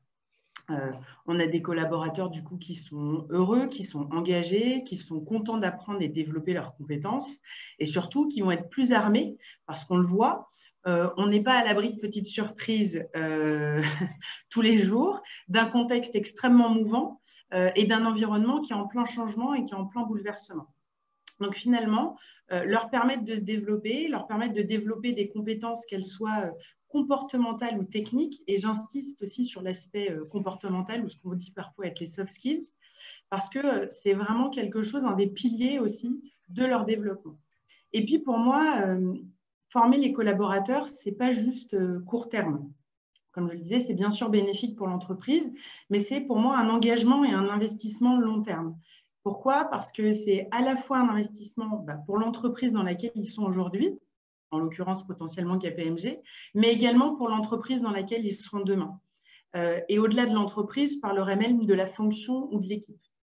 Donc, c'est vraiment important que l'ensemble des entreprises, finalement, aient à cœur cet enjeu de développement des compétences et de la formation, parce que finalement, c'est un grand win-win pour tout le monde, à la fois pour l'entreprise actuelle, pour l'entreprise de demain. On le sait tous, a priori, on n'aura pas tous la même fonction pendant 40 ans. On ne sera pas tous dans la même entreprise non plus potentiellement pendant 40 ans. Et donc finalement, être armé, développer, continuer d'apprendre, avoir l'humilité aussi de continuer d'apprendre, c'est vraiment très important. Et puis, moi, je le dis souvent, nous, on cherche des collaborateurs qui ne sont pas des clones. Il n'y a rien de pire. Donc, nous, on veut de la diversité dans les parcours, dans les personnalités, dans les idées, parce que c'est vraiment ça qui fait la richesse, en fait, de l'entreprise. Alors, ça peut paraître des mots. Après, on parlera, je pense, de justement ce qu'on fait et pour montrer que ce n'est pas du marketing. Mais c'est vraiment important. Et c'est souvent aussi sous l'impulsion de nos collaborateurs, finalement, que l'entreprise, elle avance. Un autre point aussi qui est important pour moi, alors moi j'aime souvent la petite phrase qui dit plaisir d'offrir, joie de recevoir, mais c'est une autre manière de dire donner pour recevoir. Et l'entreprise finalement, c'est plein de talents, plein de personnes. Et pour moi c'est hyper important de rappeler qu'il faut d'abord donner, et c'est en donnant qu'un jour ou l'autre, pas forcément tout de suite, mais on recevra.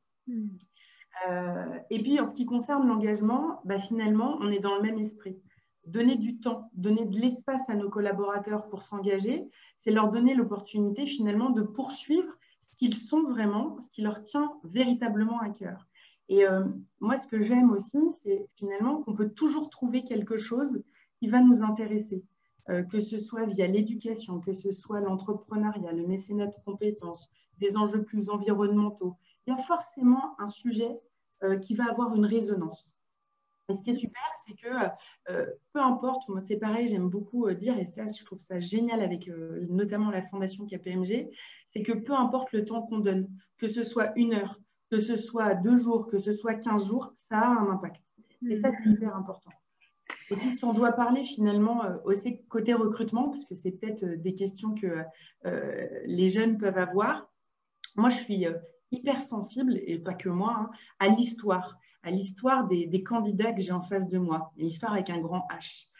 Ce que j'aime, c'est être transportée par ce qu'ils vont me raconter, par la prise de recul qu'ils vont avoir sur leur expérience, qu'ils auront vécu.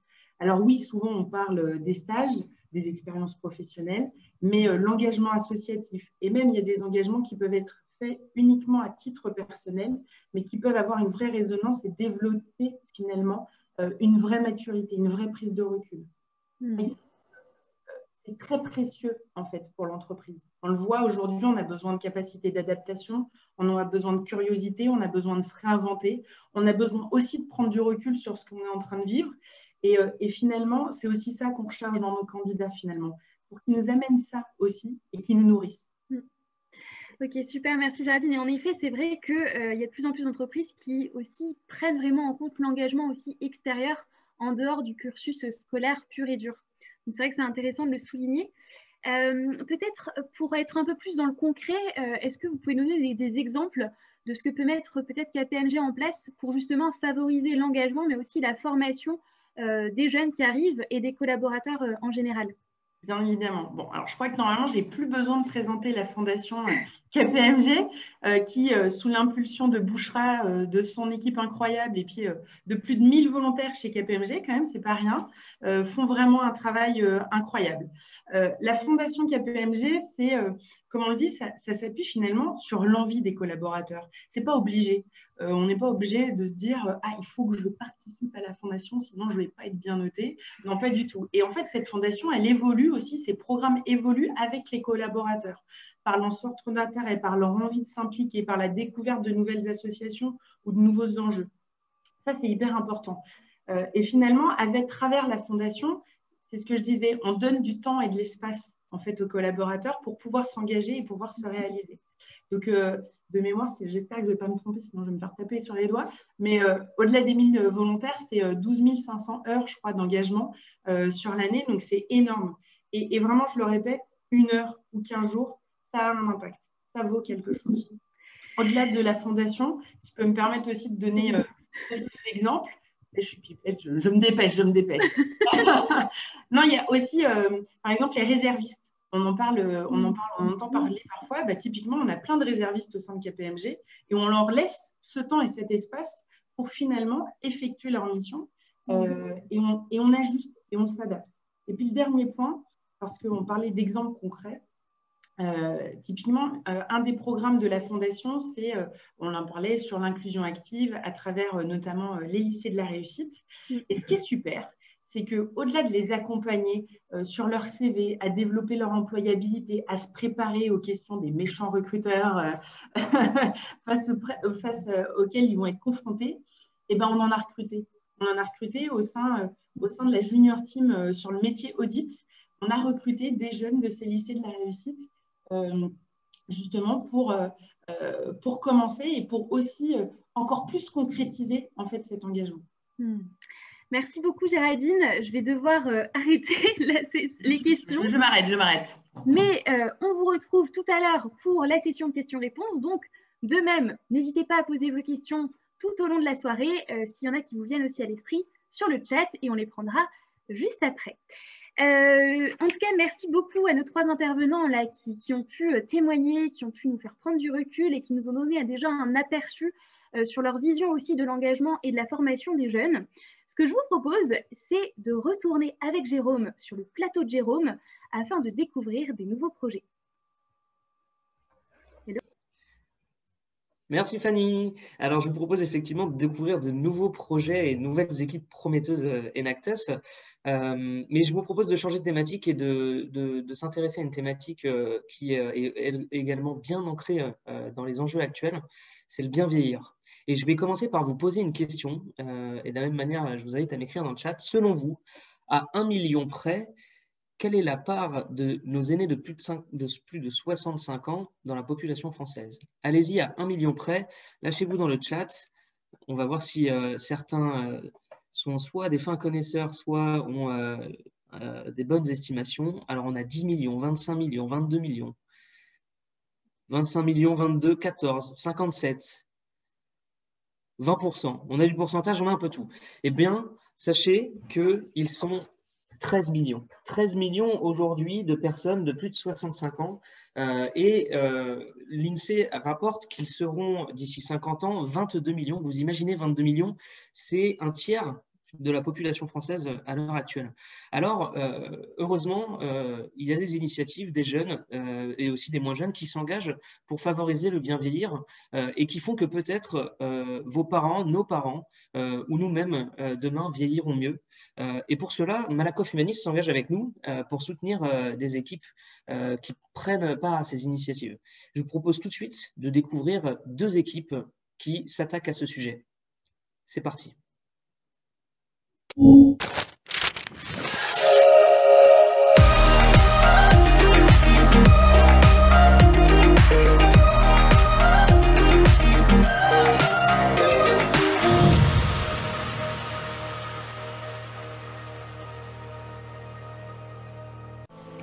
Bonsoir à toutes, bonsoir à tous, je m'appelle Ilyes, je suis là pour vous présenter le projet Siège Senior, un projet porté par Isadora ainsi que d'autres étudiants de Centrale Supélec.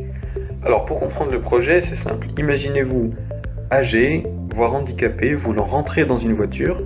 Alors soit vous avez une voiture aménagée dans laquelle vous pouvez insérer un fauteuil roulant, mais bon c'est pas très drôle, on est à l'arrière, ou alors on vous aide mais c'est très encombrant. On propose une autre solution, avoir sur le siège de son choix un équipement qui permettrait de piloter le siège, le sortir de la voiture, l'ajuster à la bonne hauteur, s'asseoir dessus comme si c'était une simple chaise, ensuite après un réajustement, rentrer dans le véhicule, se fixer et ensuite se fixer de manière sécurisée. Ce qui permettrait à n'importe quelle personne finalement de rentrer dans une voiture plus simplement, sans effort. Et le but, c'est que notre équipement soit à moindre coût. L'idée, c'est de le rendre totalement mécanique au lieu de l'automatiser ou de l'électrifier.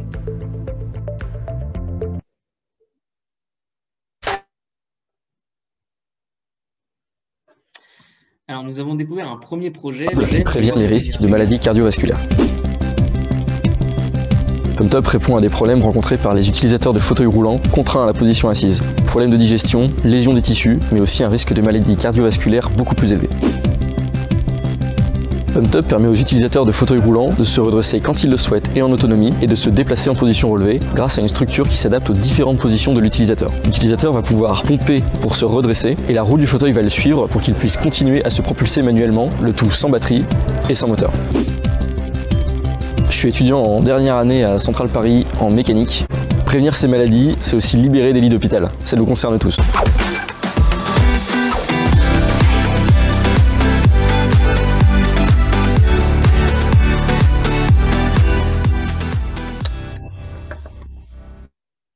Bravo à ces 2 équipes projet et merci à la technique pour nous avoir fait redécouvrir PumpTop. Alors, j'ai Marie qui vient de me rejoindre sur scène, qui va allumer son micro et sa caméra dans quelques instants. Salut Marie, est-ce que tu es avec nous? Est-ce que tu nous entends? Alors, il y a toujours un petit peu de temps de latence entre le moment où tu arrives et le moment où nous t'accueillons sur scène. Ça devrait démarrer d'ici quelques secondes. Voilà, ça fonctionne. Vous me voyez. Bonjour. Bonjour Marie, tu vas bien? Très très bien, merci. Je suis ravie d'être avec vous.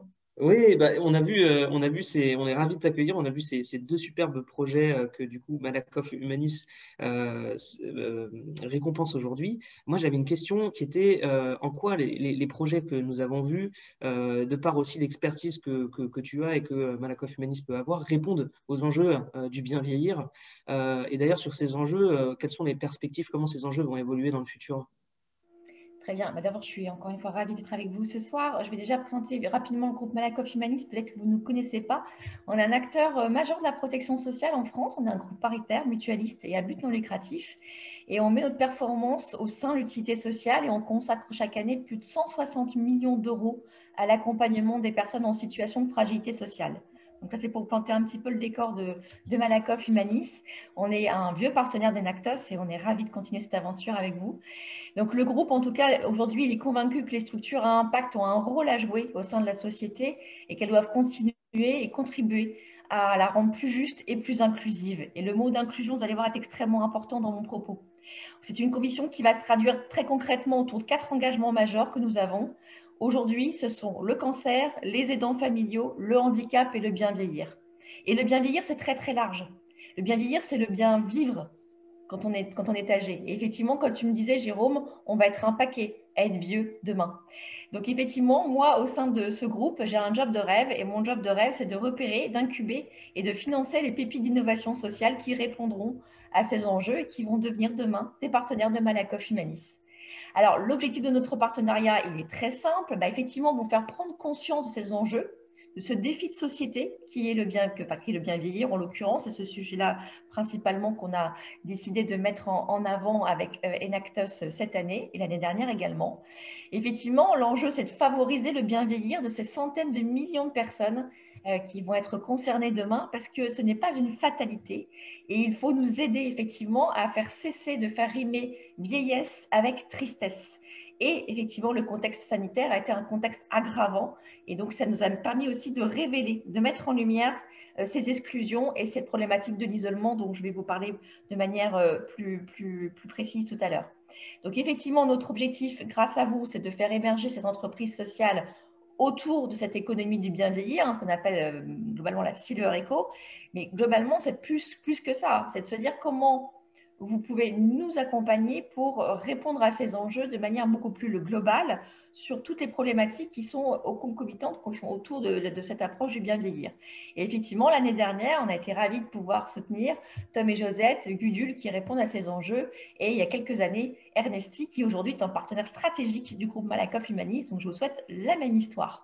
Donc, effectivement, on a besoin de vous. C'est un enjeu pour l'avenir, pour vous. Vous serez probablement centenaire. En tout cas, c'est tout le mal que je vous souhaite. Et donc, de vieillir bien, de vieillir heureux. Donc, notre responsabilité à nous, Malakoff Humanis, c'est de vous accompagner pour construire ce monde de demain.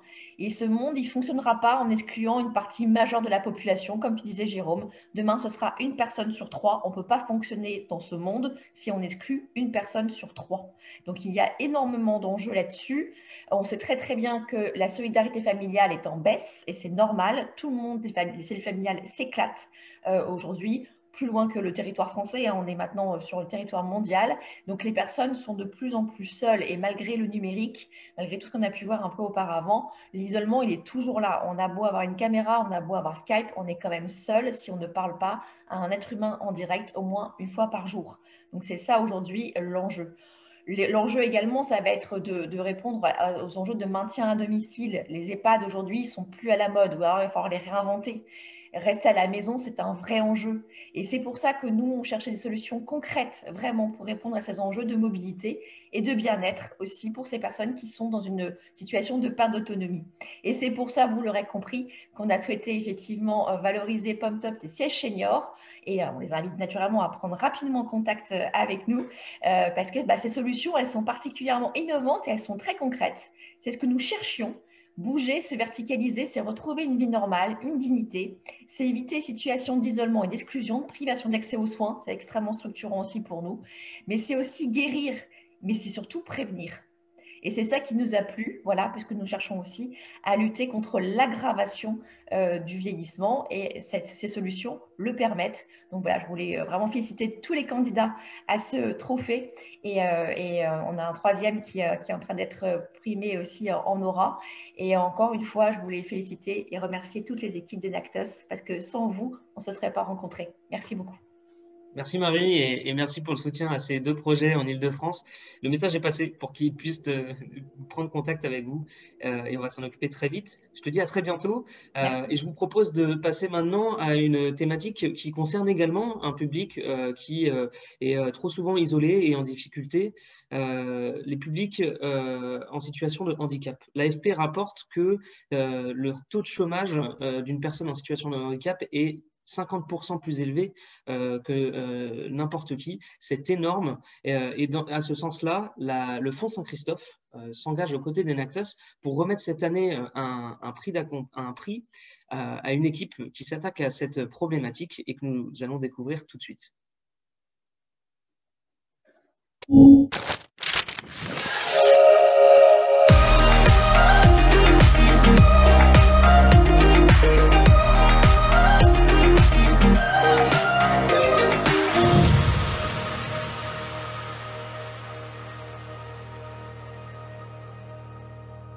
Je m'appelle Robin et j'ai fondé Leduo à la sortie de mes études d'ingénieur, spécialisé en informatique, innovation et entrepreneuriat. Aujourd'hui certifié Handy Manager, j'ai pu identifier, avec l'aide d'associations spécialisées dans le handicap, des grandes difficultés d'accès à l'emploi. Il y a une véritable urgence en France, avec 16% de chômage côté candidats en situation de handicap, et de l'autre côté, 81% des employeurs qui ne respectent pas leur obligation légale d'emploi. Alors, pourquoi ? Déjà, le handicap est très peu connu. C'est un sujet complexe avec de nombreux acteurs qui ont chacun un domaine d'expertise. Notre solution, développée en partenariat avec la Croix-Rouge française, consiste à redonner aux employeurs le pouvoir d'agir. C'est une plateforme où il est possible de s'évaluer en ligne, connaître ses points forts, ses points faibles, et s'améliorer en se connectant avec des associations et professionnels du handicap en France. Pour connaître les coulisses de notre aventure et suivre nos prochains événements, rejoignez Leduo sur LinkedIn et Instagram.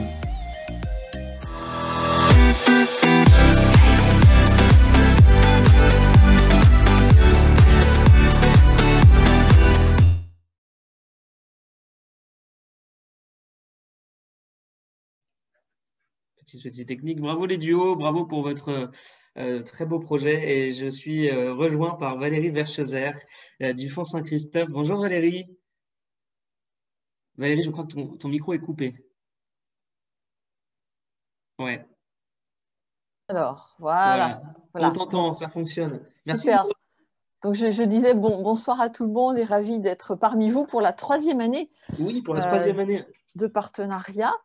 Et puis, absolument. Sachant qu'effectivement, les 2 autres années, nous avons soutenu des projets dans le champ plutôt du bien vieillir et du lien intergénérationnel. Et cette année, oui, sur les 13 dossiers que nous avons étudiés, nous avons retenu notamment celui-ci, les duos. Valérie, ma question, pardon, c'était pourquoi avoir retenu celui-ci en particulier? Qu'est-ce qui vous a plu dans la thématique et dans le profil des étudiants? Alors en fait, c'est que d'une part, la Mutuelle Saint-Christophe est un des assureurs de l'économie sociale et solidaire. Donc on assure un certain nombre de structures dans le champ du handicap. Donc on est en lien avec les structures dans le champ du handicap. Et l'autre actualité de la Mutuelle Saint-Christophe, c'est qu'en fait, on vient en fait de mettre en place une charte du handicap.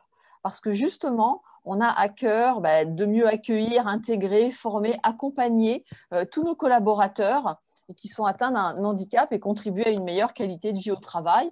Tout ça, ça s'insère dans notre politique RSE. Donc, quand on a vu ce projet, ça faisait complètement sens avec notre actualité. Et surtout de proposer justement la création d'une plateforme web pour justement évaluer nos pratiques, échanger les bonnes pratiques, être aussi en réseau et bénéficier aussi de l'apport d'acteurs dans le champ du handicap. Donc, on trouve que vraiment, au regard des enjeux aujourd'hui d'inclusion des personnes handicapées dans l'entreprise, ça faisait complètement sens et que c'est un projet complètement pertinent par rapport aux enjeux qui sont ceux effectivement, de l'inclusion des personnes handicapées dans la société. Superbe. Eh bien, un grand merci. Je pense que les étudiants sont ravis.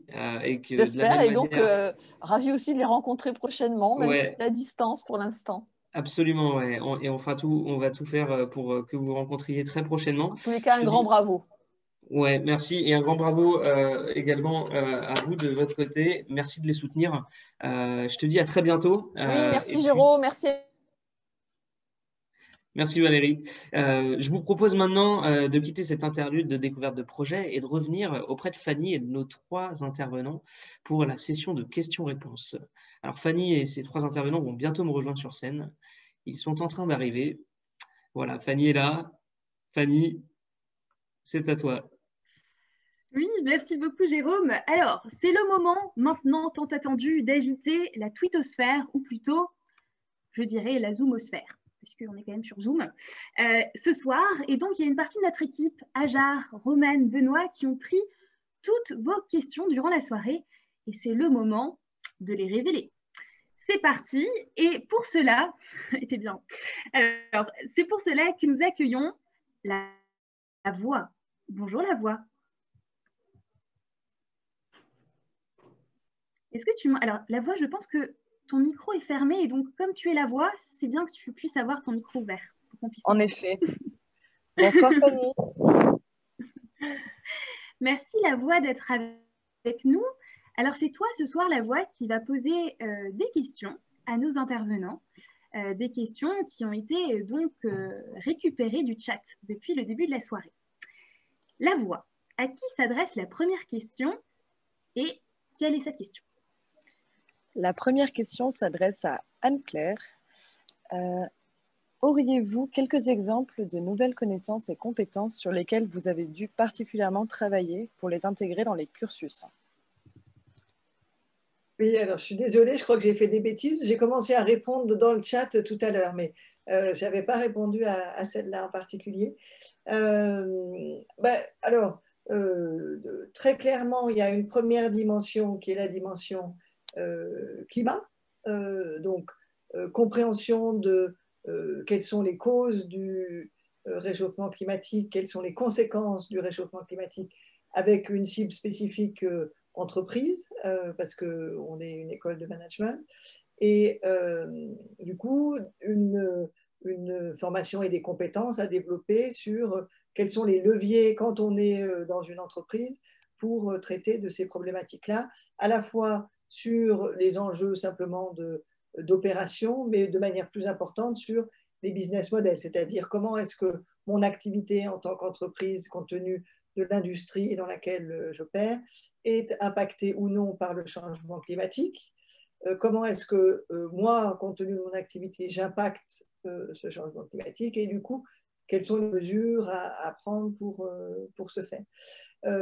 Donc voilà un des exemples. Et donc ça, c'est sur la thématique climat. Il y a par ailleurs les thématiques, on va dire, environnementales plus larges, avec tous les enjeux liés à la comptabilité environnementale, liés à la prise en compte, là aussi, des impacts environnementaux de l'activité des entreprises. Sur les thématiques, on va dire, sociétales, il va y avoir toutes les questions liées à l'égalité homme-femme, la diversité, le respect d'autrui et leur traduction dans qu'est-ce que c'est que d'être un manager qui est en capacité de prévenir les risques psychosociaux, de gérer une équipe dans sa diversité, de prendre en compte les enjeux liés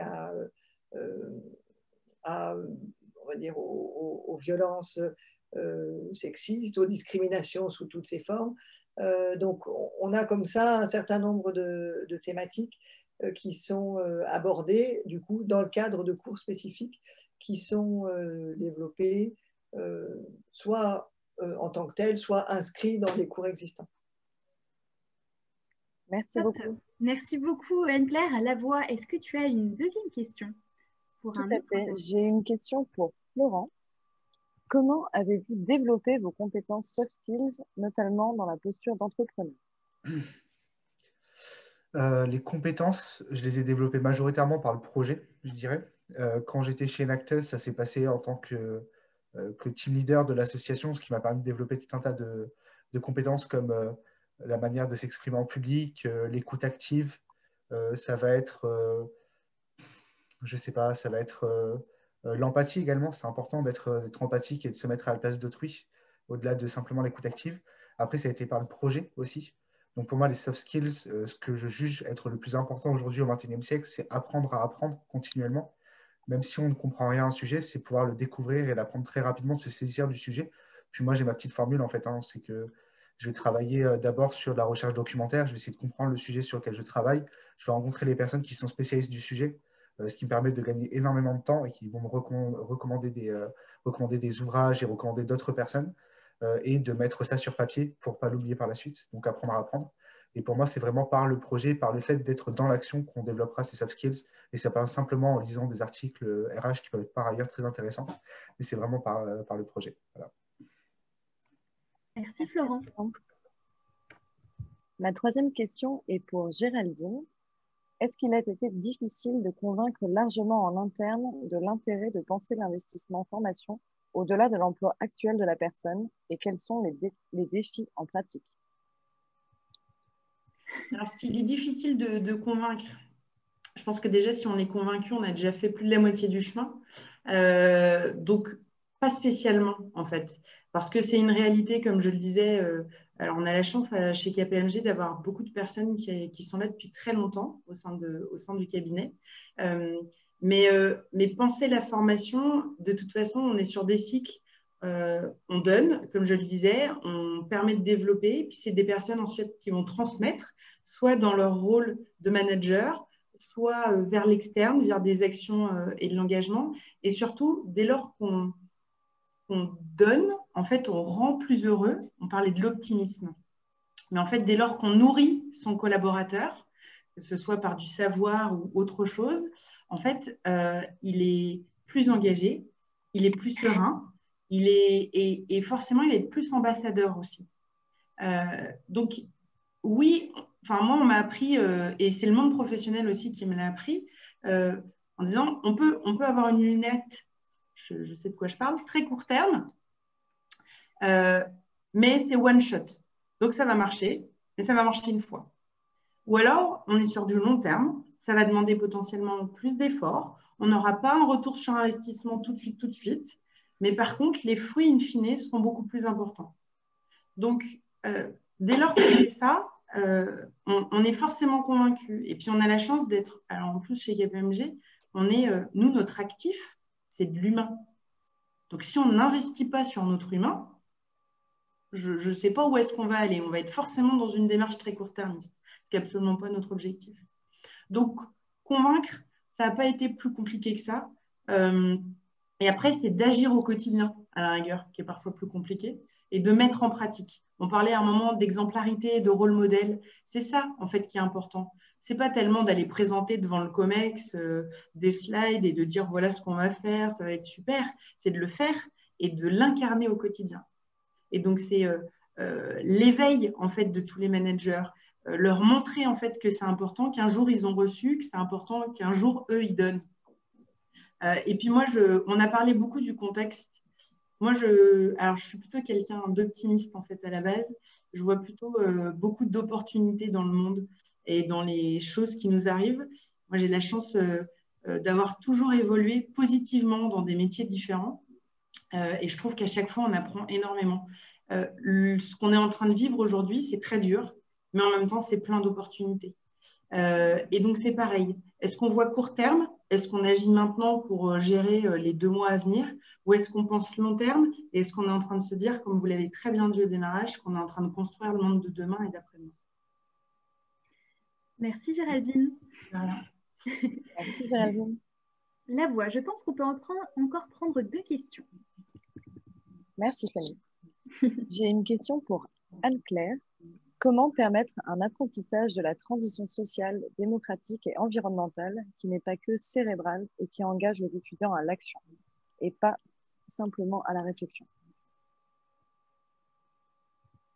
Je dirais très simplement en diversifiant les modalités pédagogiques. Je suis assez convaincue, et d'ailleurs toutes les sciences cognitives le montrent, c'est que pour réellement assimiler une connaissance et être capable de l'utiliser dans l'action, il faut qu'elle atteigne le cerveau, mais il faut aussi qu'elle atteigne les membres et donc la capacité à faire et à répliquer. Donc, il y a vraiment, et c'est ce sur quoi on travaille depuis toujours à l'ESSEC, mais on n'est pas les seuls à le faire, hein, mais à combiner à la fois du contenu, parce qu'il y a des connaissances théoriques, des connaissances techniques à savoir, et on ne va pas négocier là-dessus en disant ben non, en fait, on n'a rien besoin d'apprendre, on peut juste se jeter dans le bain et y aller. Il faut se jeter dans le bain et y aller. Alors parfois, en fonction du sujet, on peut commencer par se jeter dans le bain, se rendre compte que voilà, on ne sait pas tellement nager et puis se dépatouiller, et puis ensuite aller regarder comment est-ce qu'on peut vraiment maîtriser la brasse, le papillon, etc. Dans d'autres cas, dans d'autres disciplines ou avec d'autres profils d'étudiants, on peut peut-être commencer par la théorie et puis ensuite on va vers la pratique. Mais en tout cas, l'idée, c'est sur ces thématiques-là, et je donnais dans le chat l'exemple de ce qu'on a fait sur ce qu'on a appelé le parcours climat, on a combiné la fresque du climat, donc on est plutôt sur là, une évocation, un espèce de jeu pédagogique, donc avec des cartes qui permettent de, on comprend, ok, là il y a un problème, il y a des enjeux, on comprend les causes, les conséquences, avec déjà un sous-bassement scientifique solide, mais ça reste assez sommaire, c'est de la sensibilisation. Ensuite, on a fait une demi-journée avec des interactions avec des entreprises qui partageaient des cas réels de situations où elles avaient des problématiques liées au climat et à l'environnement. Et donc, on demandait aux étudiants de commencer en petits groupes à travailler ensemble sur le sujet et à réfléchir. Donc là, c'était un peu l'idée de la mise en pratique et la mise en mouvement pour qu'au-delà de quelque chose de théorique, on se rende compte que, ah ben oui, voilà comment est-ce que ça impacte des organisations. Et puis ensuite, on a complété par un contenu plus solide et construit, qui a été co-construit par des professeurs de l'ESSEC et le cabinet Carbone 4, qui est expert sur ces thématiques-là, qui est donc un contenu qui permet aux étudiants de comprendre, dans le fond, ce sujet-là, d'un point de vue scientifique, d'un point de vue managérial et avec des exemples d'entreprises qui témoignent de comment est-ce que ça les percute. Et donc, la réponse, c'est vraiment la complémentarité de ces trois approches qui permet in fine, je crois, de rendre les étudiants en capacité demain d'agir en ayant compris les enjeux, mesurer voilà, combien ils s'appliquaient aux entreprises et en ayant acquis les connaissances de base pour agir. Merci Anne-Claire. Alors, je vais devoir clore ce temps, mais par contre, avant de vous quitter, chers témoins, je voulais vous faire parler une dernière fois et je voulais savoir si vous aviez peut-être un message à faire passer aux jeunes qui nous regardent, mais aussi aux personnes qui s'engagent à leur côté à travers leur engagement ou leur formation. S'il y a une personne qui souhaite prendre la parole. Alors moi, je peux commencer. Moi, il y a souvent, alors c'est plus qu'un conseil, j'en ai deux. Le premier, c'est soyez vous-même, et ce, tout au long de votre vie. Votre vie professionnelle, elle sera réussie si vous êtes vous-même. Donc, la prochaine entreprise, le prochain projet, la prochaine association, ça marchera si vous êtes vous-même et si l'entreprise, l'association est aussi elle-même. C'est le match qui fait que ça fait des étincelles. Ça, c'est le premier conseil, soyez vous-même. Le deuxième, c'est oser. La vie, ça peut être soit des gros pavés, soit une série d'opportunités. Encore faut-il les voir et encore faut-il les saisir. Alors souvent, ça fait peur. On parle souvent de la fameuse zone de confort, sortir de sa zone de confort. Alors je pense que ça, vous êtes très habitués à sortir de votre zone de confort, mais c'est vrai tout le temps en fait. Il faut savoir les identifier, ces opportunités, il faut savoir les saisir. Si ça ne marche pas, ce n'est pas grave, ce n'est pas un échec. Au contraire, comme l'a très bien dit Florent, vous allez continuer d'apprendre, vous allez continuer d'expérimenter et vous allez continuer de vous développer. Donc, soyez vous-même et osez. Merci, Radine. Et s'il reste un peu de temps, Fanny, moi aussi, j'aimerais... Bien sûr. C'est pas donner un conseil, mais c'est plutôt... comment dire je vois autour de j'évolue pas mal dans les milieux engagés en fait, donc dans les milieux comme le réveil écologique, j'ai des potes qui sont dedans, j'ai des potes qui sont dans plein d'associations en fait, des gens aussi que je connais, qui ne sont pas forcément des potes, et on se rend compte très vite quand on met le nez en fait dans les documents scientifiques qu'il y a un vrai problème, le réchauffement climatique, la chute de la biodiversité, les océans qui sont de plus en plus pollués, qui s'acidifient, les boucles de rétroaction positive. En fait, on est dans un monde qui peut paraître extrêmement anxiogène. Et d'une certaine manière, c'est le cas. Je veux dire, on ne peut pas aller contre la vérité scientifique, entre guillemets, c'est le cas. Mais il nous reste 10 ans pour agir. Et je pense que c'est le moment en fait, d'agir. Je pense qu'il faut oser persévérer, comme tu disais, Géraldine. C'est le moment de se réunir, de penser collectivement, pas simplement individuellement. C'est bien d'être individu, c'est mieux d'être encore une fois dans le collectif, de se former aux enjeux, parce que c'est important de comprendre dans quel monde on évolue, et de créer des projets, et de s'investir et en fait de trouver les espaces d'engagement dans lesquels on se sent bien. Et je vais finir là-dessus. C'est pour ça qu'on a créé les Youth Activators, pour créer un espace d'engagement dans lequel les jeunes se sentent bien, peuvent agir, peu importe leur profil. Mais il n'y a pas que nous, il y en a d'autres, il y en a plein d'autres. Il y a Make Sense, il y a Enactus, il y a Ticket for Change, il y a Ashoka. Il y a énormément d'espaces d'engagement dans lesquels les jeunes peuvent s'engager justement. Donc faites-le et n'ayez pas peur, parce qu'on peut nous reprocher des fois d'être trop ambitieux. Ça m'est arrivé, c'est pour ça que je le dis. Mais je pense que c'est le moment d'agir collectivement, mais pas que les jeunes, et toujours en dialoguant avec les autres. C'est hyper important. S'ouvrir à la diversité. Donc voilà, merci beaucoup. Merci Florent. Anne-Claire, est-ce que vous avez envie aussi de donner un message aux personnes qui nous regardent? Alors je souscris à ce qu'ont dit Géraldine et Florent totalement. D'abord, je dis que c'est génial de voir 100 participants prêts à se poser des questions, à se laisser inspirer, à avoir envie de se retrouver pour réfléchir à cette thématique de l'engagement. Je pense que vous êtes, je ne sais pas exactement quel est votre âge, mais j'ai l'impression que la population est globalement assez étudiante, et vous êtes à un stade où vous êtes probablement un peu à cheval entre la réflexion, les projets, l'abstraction, la planification, je vais dessiner le parcours idéal, et puis l'action. Et je rejoins ce qui a été dit sur le thème de... Alors évidemment, il faut savoir où est-ce que le cœur nous appelle, et il faut quelque part suivre son intuition, mais il y a quand même rien de tel que l'action, que l'expérimentation, que la pratique pour se rendre compte, est-ce que on va dans le bon sens, est-ce qu'on est fait pour faire pour la nature du projet qu'on a choisi, pour faire évoluer le projet dans un sens qui sera peut-être plus utile pour la société, pour ses bénéficiaires, etc. Et donc, éviter l'attentisme qui viserait à dire j'attends l'expérience idéale qui cochera toutes les cases et qui, elle n'arrivera pas forcément. Mais en même temps, il n'y a pas de mauvaise expérience, parce que même une expérience qui aboutirait à un échec, c'est une forme d'apprentissage et de capacité à du coup rebondir et aller vers autre chose. Donc allez-y, mettez les mains dans le cambouis et essayez, trompez-vous, c'est pas grave. On n'est pas très bon en France pour accepter l'échec, mais il faut que ça change. Donc allez-y, et puis surtout appuyez-vous sur Enactus, qui est quand même un réseau génial qui vous permettra certainement d'aller très très loin. Merci à vous. Alors, osez, persévérez, soyez-vous, passez à l'action.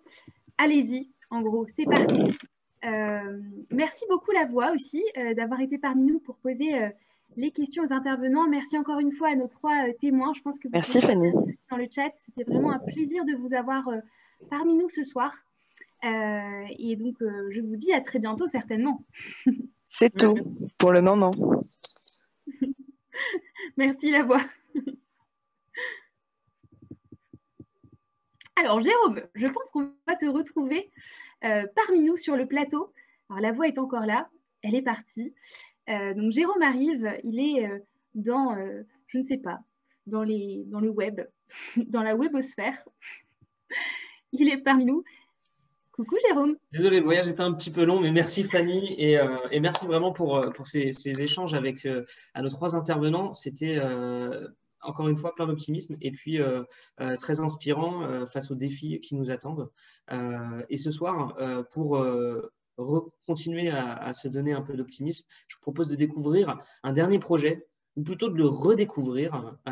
J'en dis pas plus, mais c'est un projet que vous connaissez peut-être. Et c'est un projet qui s'adresse à un public bien particulier, celui des femmes. Elles constituent en France la majorité des personnes en situation de précarité, et j'ai un chiffre qui m'a vraiment alarmé. Elles sont 62 000 à être victimes de violences sexuelles notamment chaque année. Face à ces constats, la Fondation Harmonie Mutuelle a décidé de soutenir une équipe projet qui s'attaque à ces problématiques-là, et on la découvre tout de suite.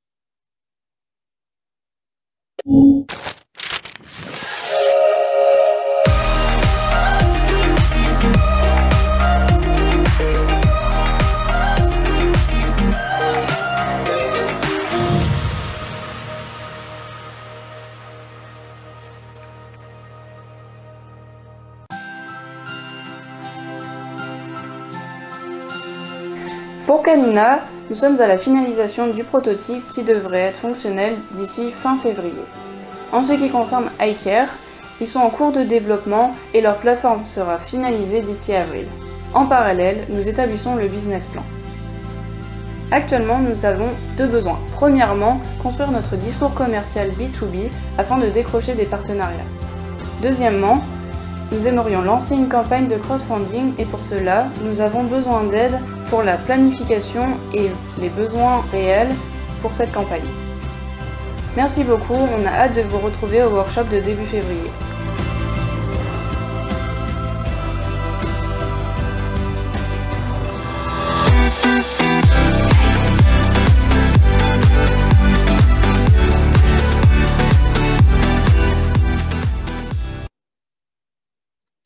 Bravo, vraiment bravo à l'équipe Kalina qui décidément ce soir est vraiment soutenue. J'espère que ça vous fait chaud au cœur. Et je suis rejoint par Christian Nathorst. Bonsoir Christian. Bonsoir. Christian qui est administrateur de la Fondation Harmonie Mutuelle qui me rejoint sur scène. On a vu le projet Kalina alors plusieurs fois même pendant la soirée. Moi la question que j'avais c'était pourquoi s'engager pour soutenir la thématique de ce projet. Qu'est-ce qui a retenu votre attention ? Alors, je pense que c'est la bonne question.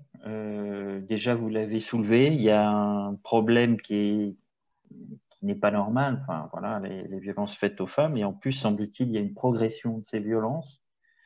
Nous, la Fondation Harmonie Mutuelle, on a pour objectif de soutenir les projets qui améliorent le bien-être des individus, participent à leur inclusion sociale et favorise le développement de la vie sociale et de l'engagement. Et on va dire que le projet Kalina coche pas mal de ces cases, d'accord, parce que on se rend compte que ces femmes, finalement, qui ont peur, elles s'excluent toutes seules d'une partie de la vie sociale. Et donc, effectivement, c'est un projet qui a eu chez nous, mais je vois que dans d'autres fondations aussi, une unanimité dans sa sélection.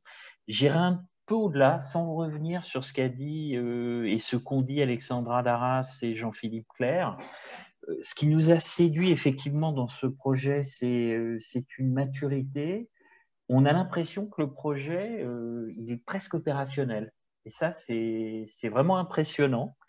Je pense qu'il y a une bonne raison à ça, c'est qu'il y a un beau collectif derrière. Et c'est vrai que chez Harmonie, le collectif, c'est quelque chose qui nous interpelle. Et le principal conseil que je donnerais donc à tous ces porteurs de projets, c'est de faire de bonnes équipes pour répondre aux défis qu'ils se posent et qu'ils se proposent de relever. Je pense que c'est très, très important. Je lisais récemment une interview d'un entrepreneur très connu et qui disait qu'en fait, des bonnes idées, il y en avait plein, mais ce qui faisait la différence, c'est la mise en œuvre. Je pense que tous, puisqu'on est plusieurs à les avoir récompensés, mais ce n'est pas pour ça qu'il n'y a pas d'autres excellents projets. J'ai l'impression que l'équipe de Kalina est bien placée, bien positionnée pour relever ces défis. Donc effectivement, nous aussi, voilà, on a récompensé ce projet avec un fonds d'amorçage de 1 000 €.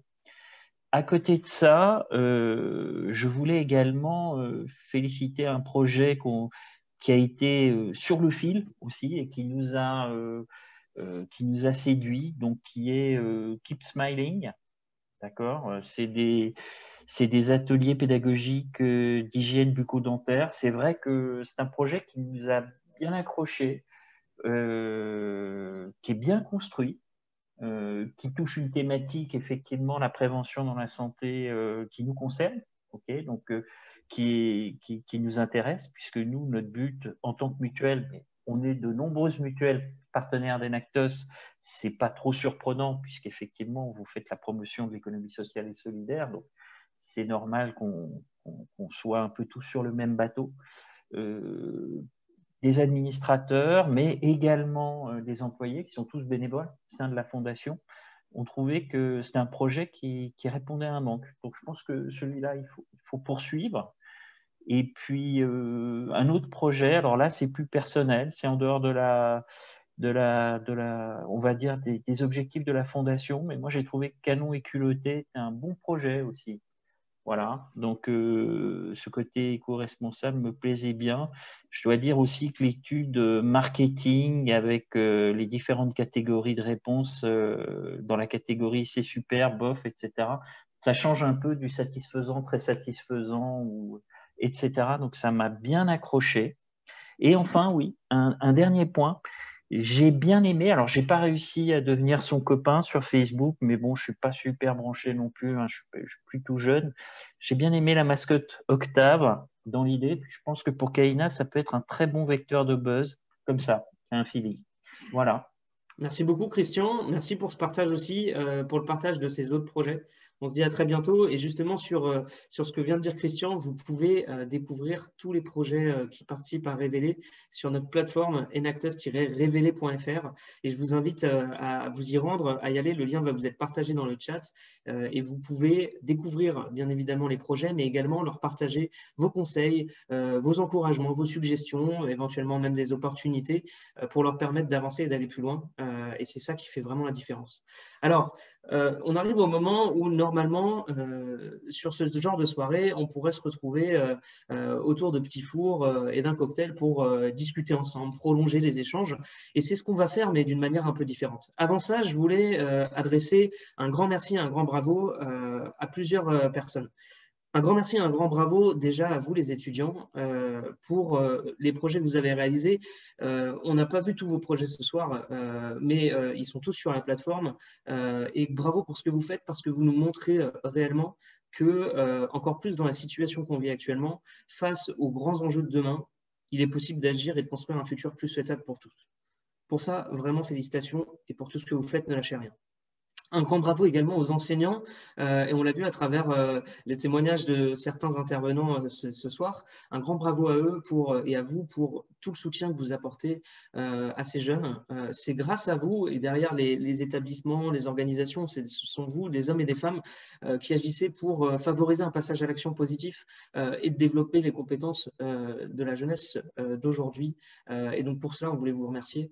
Merci évidemment également à nos partenaires et ceux présents ce soir qui permettaient un formidable amorçage pour certains projets et qui leur permettaient de passer à l'action et d'avoir encore plus d'impact. Et pour cela, on ne peut que vous remercier de cet échange. Enfin, merci à vous, tous les participants, grand public, notre réseau, notre écosystème, nos amis, nos proches qui étaient avec nous pour cette première partie de soirée. Si vous souhaitez découvrir encore plus d'étudiants, encore plus de projets Enactus, bien évidemment, la plateforme dont je vous ai parlé est faite pour ça, mais nous invitons aussi à les rencontrer individuellement, beaucoup plus personnellement, le 4 février prochain, après-midi, lors d'un workshop de speed consulting où vous pourrez échanger librement avec eux, les conseiller, discuter sur leurs projets et finalement aller au fond des sujets avec ces équipes qui s'engagent au quotidien. Alors, maintenant, qu'est-ce qui nous attend? Pour celles et ceux qui doivent nous quitter, nous vous disons à très bientôt.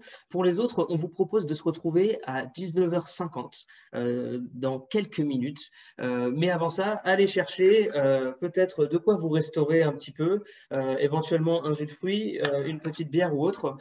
Et on vous propose un apéritif de networking pour pouvoir prolonger ces échanges. Alors, vous allez voir, ça va être une soirée absolument formidable qui a été préparée par le groupe de on vous attend, vous allez voir, ça va être absolument dingue. On se dit à très vite. Et le lien de cette soirée, j'ai partagé dans le chat. Donc, n'hésitez pas à cliquer sur le lien dans le chat.